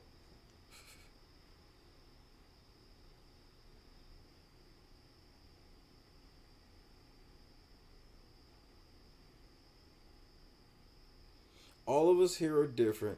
That's why we're here. And may I add something, if I could be so polite to add something, or if you would be so kind to let me add something rather to it. What I would add to it also for me personally is, and that's why we ain't got to compete. Even if all of us report on Big Brother, that doesn't mean we all report on it the same way and all of our viewers like the same thing. So you could just run with blinders on and it don't matter. You're going to get what you're supposed to get out of it. If you don't get better in certain aspects of shit like that, then you will plateau.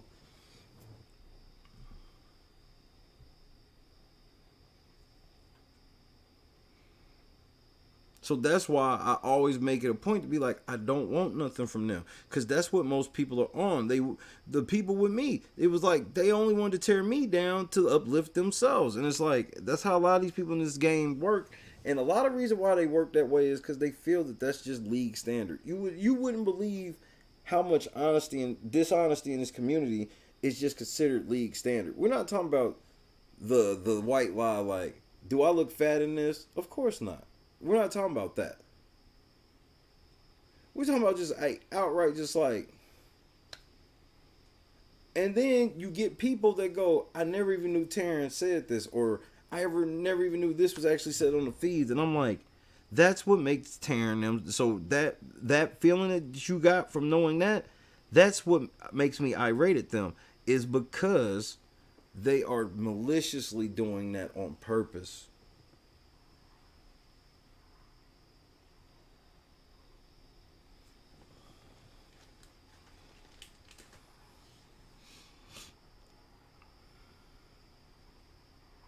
And that's what disturbs me.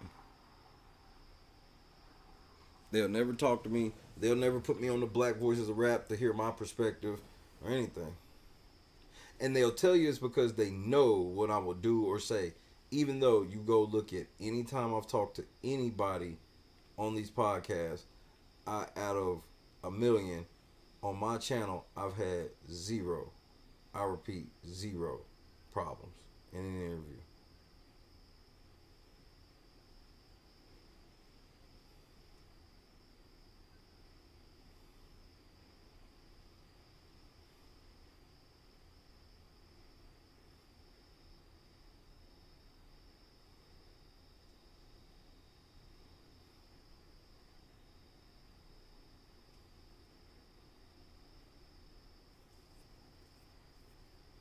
Meanwhile, #1 black podcast in this shit. But I won't heal that part.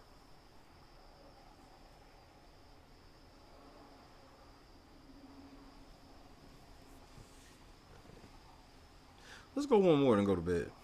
I was gonna go to bed right there, but I said I'm gonna do one more. Fuck it. Trying to see if this motherfucker wanted to watch a movie, but apparently that's a wrap.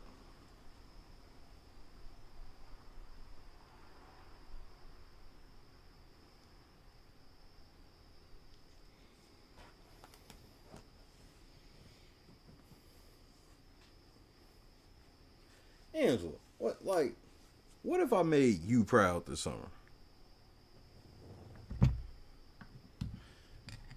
Nigga, this shit about to be crazy, bro.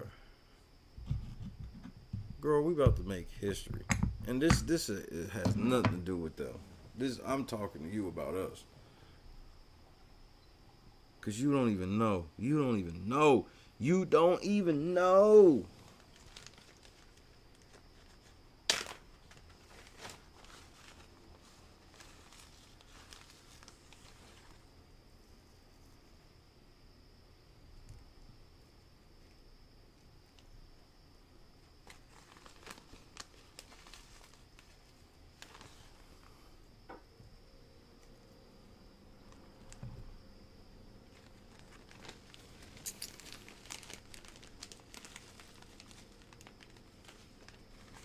I think that's what I'll work on when I get off here. Just thought of that.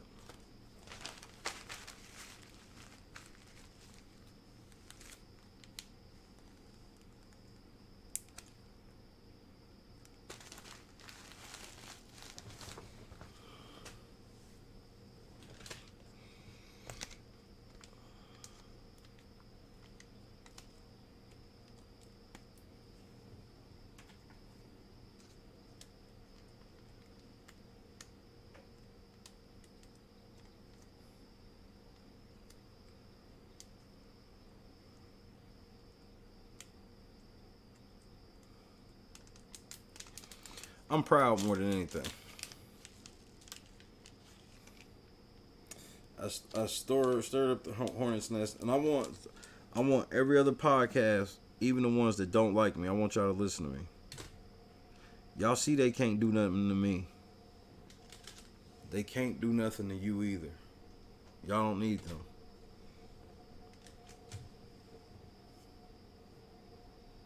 Promise you don't.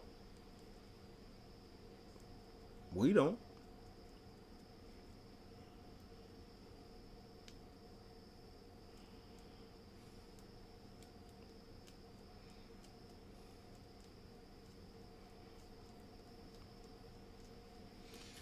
Well, that's what's up, Deborah. I appreciate it. Well, good night to you as well. Go to sleep.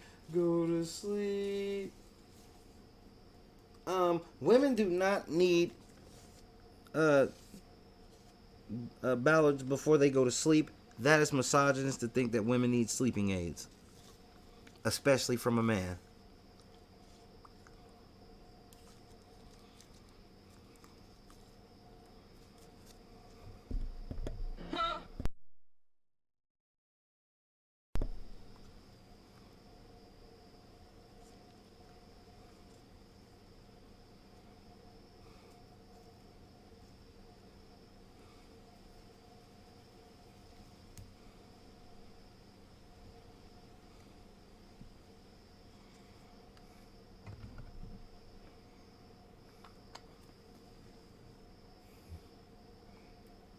That's a big ass. What do they call them? June bugs?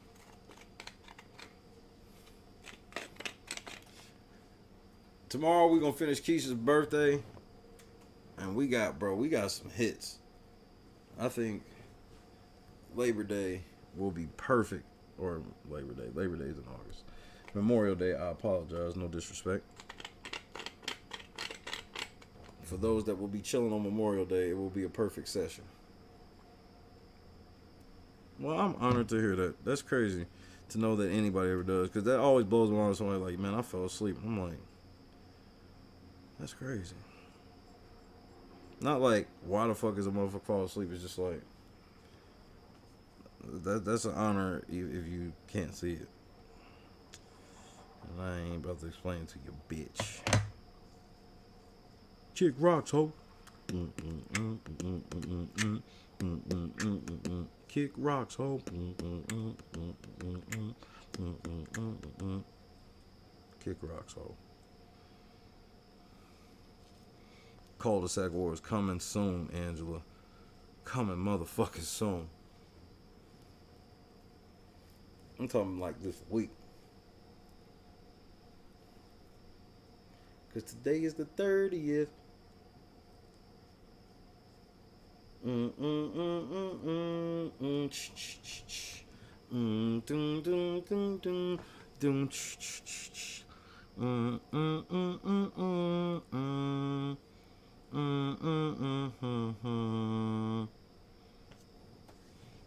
gonna be mad when I pull the drum out. If you tote a Glock, you better make sure it got a drum in it. Trying to catch up to Shay is gonna be a whole lot of running. Do. And then if they want to get popping on anything else, like, nigga, they can get dunked on. Nigga, we can play street hockey. I don't give a fuck, nigga. Y'all niggas want to put out the putting green. Y'all niggas can get this work. Y'all want to get the table tennis popping, croquet, backgammon, badminton. Cul-de-sac wars will be in full effect.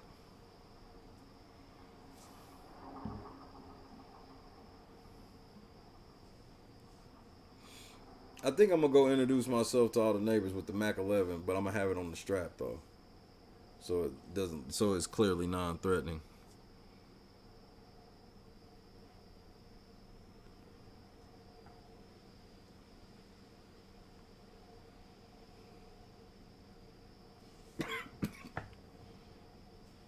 But then again, I'm probably lying.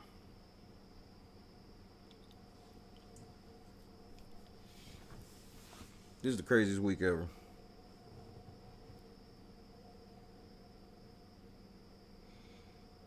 LB, you pull up on the cul-de-sac, you won't get your ass beat. That's just what it is. I ain't taking no L's on the cul-de-sac of any kind. Nigga, Amazon better drop my packages off first. Hey, nigga, whoa, what you doing? I know you about to bring some shit over here. Bring it over here first.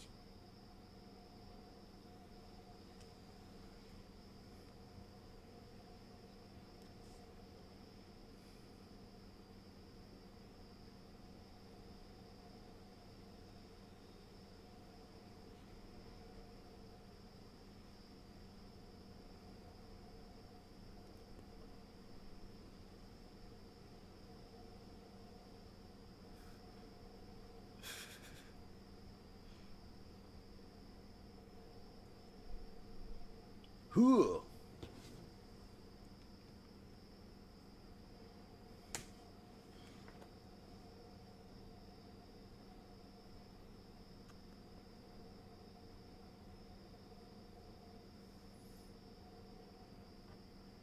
You know how many undercover fans we got now? I love that. And shout out to y'all. Y'all don't, bro, I promise you. I don't hold eternal beefs, man. Once we get understandings on shit, that's what an understanding is. That means ain't no more beef.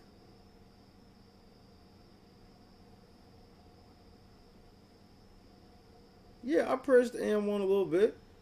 N1 said, oh, I didn't know that. Ease up. Thank you. That's all I wanted. We got to acknowledge facts.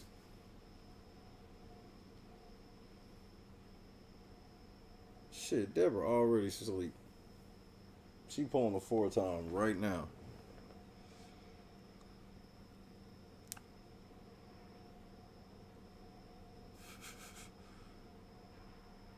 Nigga, I'm asleep.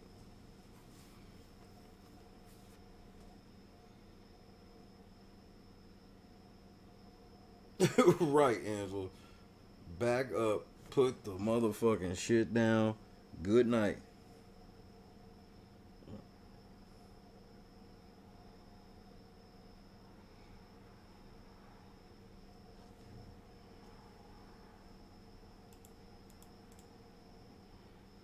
I would give y'all niggas some more promotion, but y'all niggas, y'all actually be like, hey man, I didn't tell Shay to put my picture on the screen.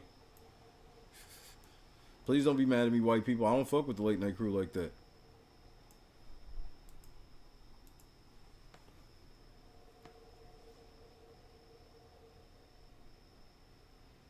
Good night, Dad. We shall see you tomorrow. Not Jordan.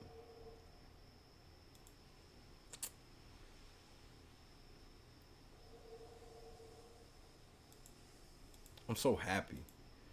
I think a lot of people don't think I'm happy, man. I'm really fucking happy. I'm so happy to work this week. And this ain't even gonna be no, oh yeah, this week is dedicated to Rob as a podcast. Nope. Once I saw what I saw, oh man, I don't need to say much anything because I'm talking tip of the iceberg type shit. So that's why I'm like, I'm full ease up mode after the night. I'm gonna do some shit for Derek because I gave him my word on certain shit. Shit. Nigga, I'm not fucking with you niggas. Y'all rushing me, bro. That made me damn near say I'm gonna wait a week. And Derek ain't gonna give a fuck. If anything, Derek is not rushing me, my nigga.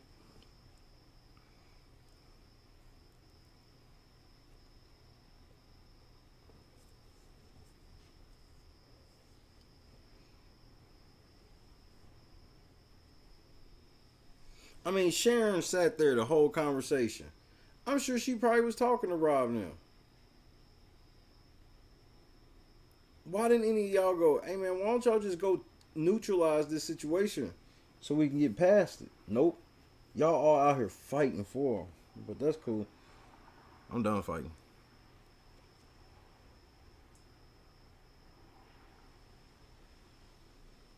I'm truly blessed now. And always have been. So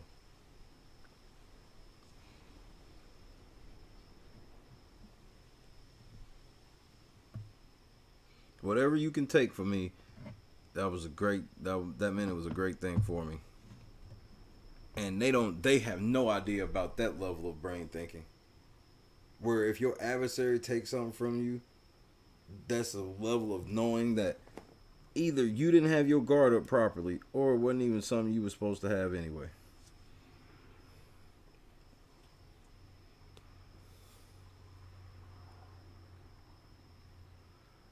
But I'm a man of the people. I don't hate anybody. I love all of y'all, bro. And we can all have good conversations if y'all come to the table with clean hands with me. That's all I ask. Be genuine.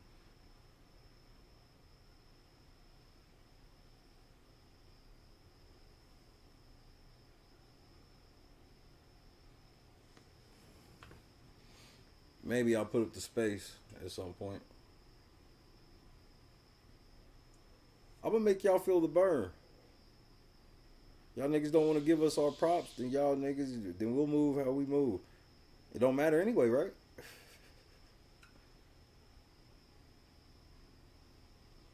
They never thought they had to wait on us.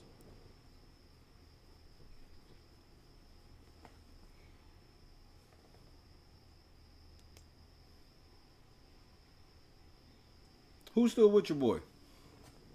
I mean, obviously the GOAT's still here. What's wrong with Angela? Dev gone. LB here.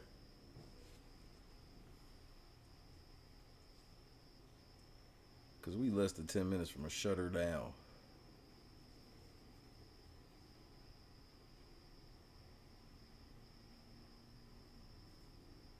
And I'm going to tell y'all one thing. I think a lot of problem in this community is a lot of y'all don't know how to talk to people. Okay? So when people come to y'all with a problem, if y'all don't have a real answer for it, y'all don't realize how disrespectful it is to just dismiss somebody instead of being like, oh, I didn't realize that, or X, Y, Z. Lunchbox. Like nobody, like all these people want all this inclusion while being so exclusive.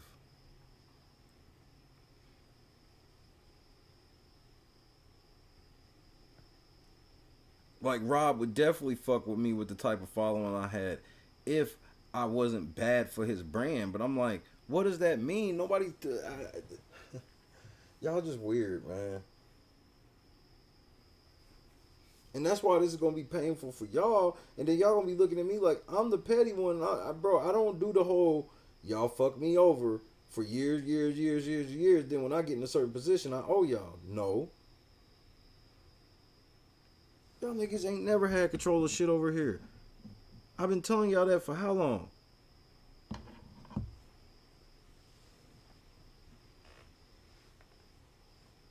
We winning anyway.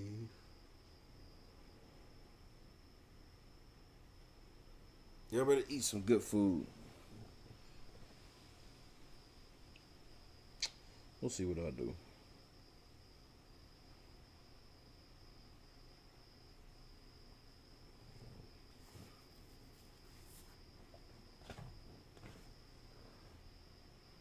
Ever.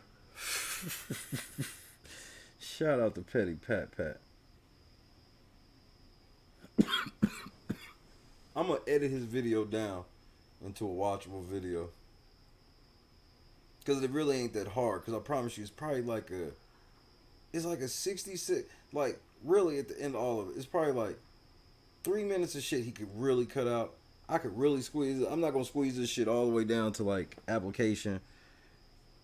But like, it's just like a couple parts of like, bruh, you don't need to be doing it. Like, I ain't even tripping about him talking to his family and shit at the little get together or whatever. As just for the fact that it's loud. But like pushing your girlfriends in the cart, they drunk as shit. They probably don't even know that you sent this to CBS, nigga. They gonna hate you forever, ever, nigga.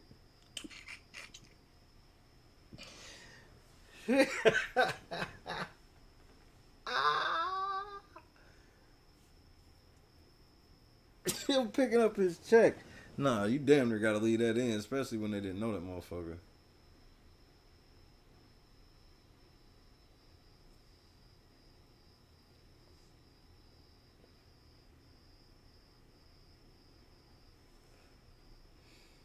Derek Frazier had the final vote and could have easily kicked Ozzy out. He could have won the Coin of Destiny and put two girls up. Like, it was a driven narrative that was loosely based off what he said that one time about Whitney, because Whitney stood up and said in front of the entire house that she would never vote for a man.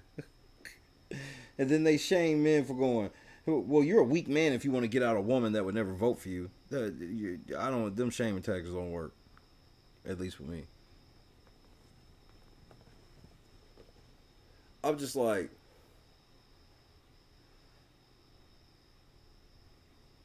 it's based off the polls. Watch it this season. Notice it with Taryn them this season.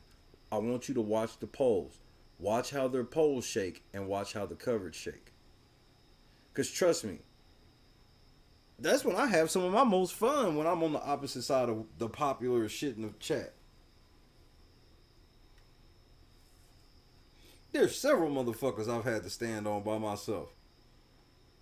I didn't sit and go, man, everybody actually likes this person, so maybe I should ease up on this person. Bro, a lot of people know that that's just how Shay roll, bro. He gonna tell the truth about what your player did, but he gonna do it in his way.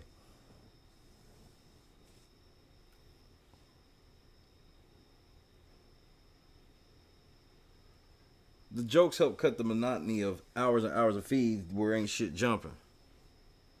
Or the nights where it's so much shit jumping, you like, nigga, y'all not, there's no way all of this shit can happen. We'll see when y'all narrow this down. That was like, remember last season where it was like that for like a 6, maybe 7 day stretch where they created like fucking, it seemed like 30 alliances, man. Then they kept doing spin-off shows and shit.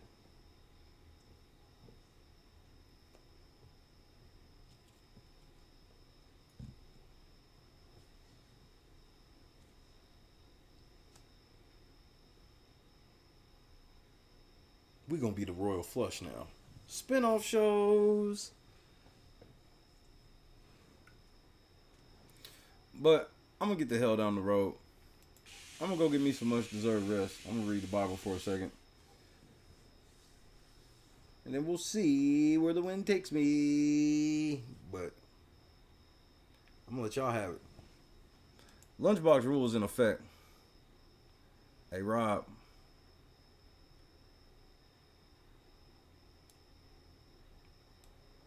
I didn't do this. All I did was tell the buddies that really like you and trying to get favor with you to stop lying on me. They said no. So I said, all right then.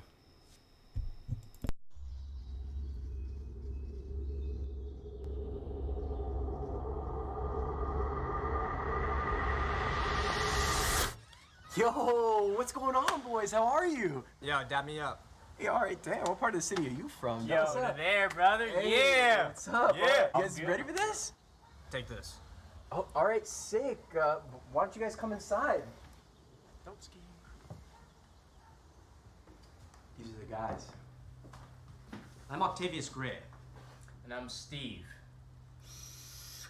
Steve LeVoir. It's okay, I have vape in here, right?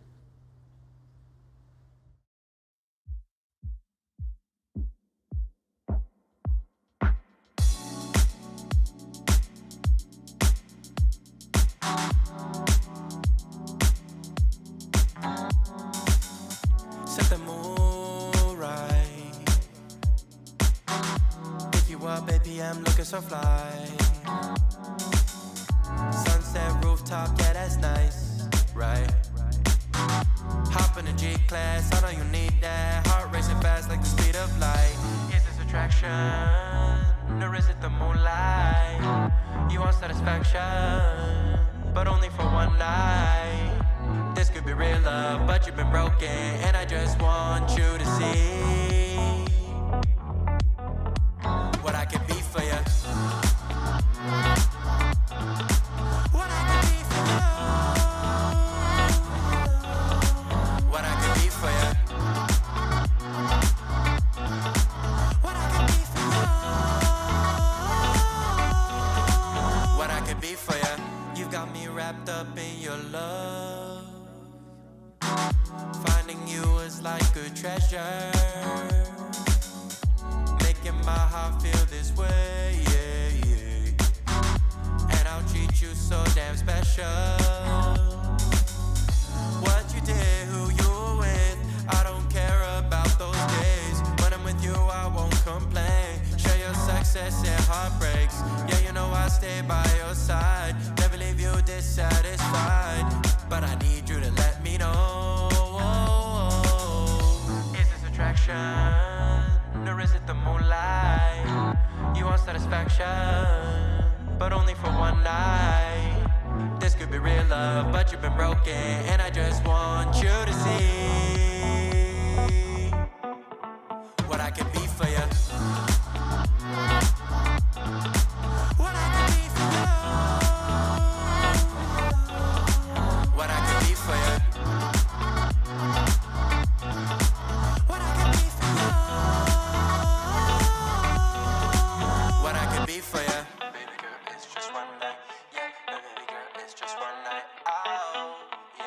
one night. Yeah, baby girl, it's just one night. Yeah, girl, it's just one night.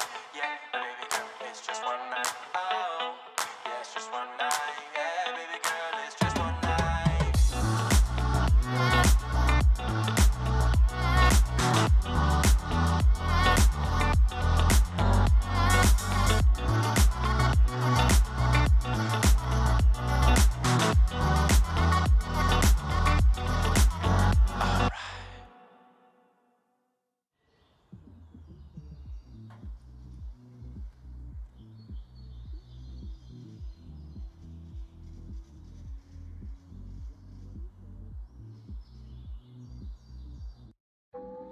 I am LNC. I am LNC. I am LNC. I am LNC. I am LNC. I am LNC. I am LNC. I am LNC. I am LNC. I am LNC. I am LNC. I am LNC. I am LNC.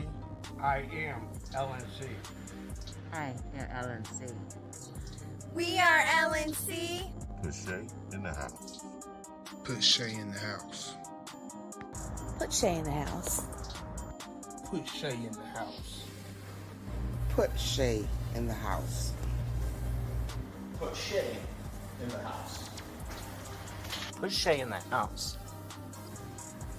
Put Shay in the house. Look, I've never even Put Shay in the house. I've never even heard of him.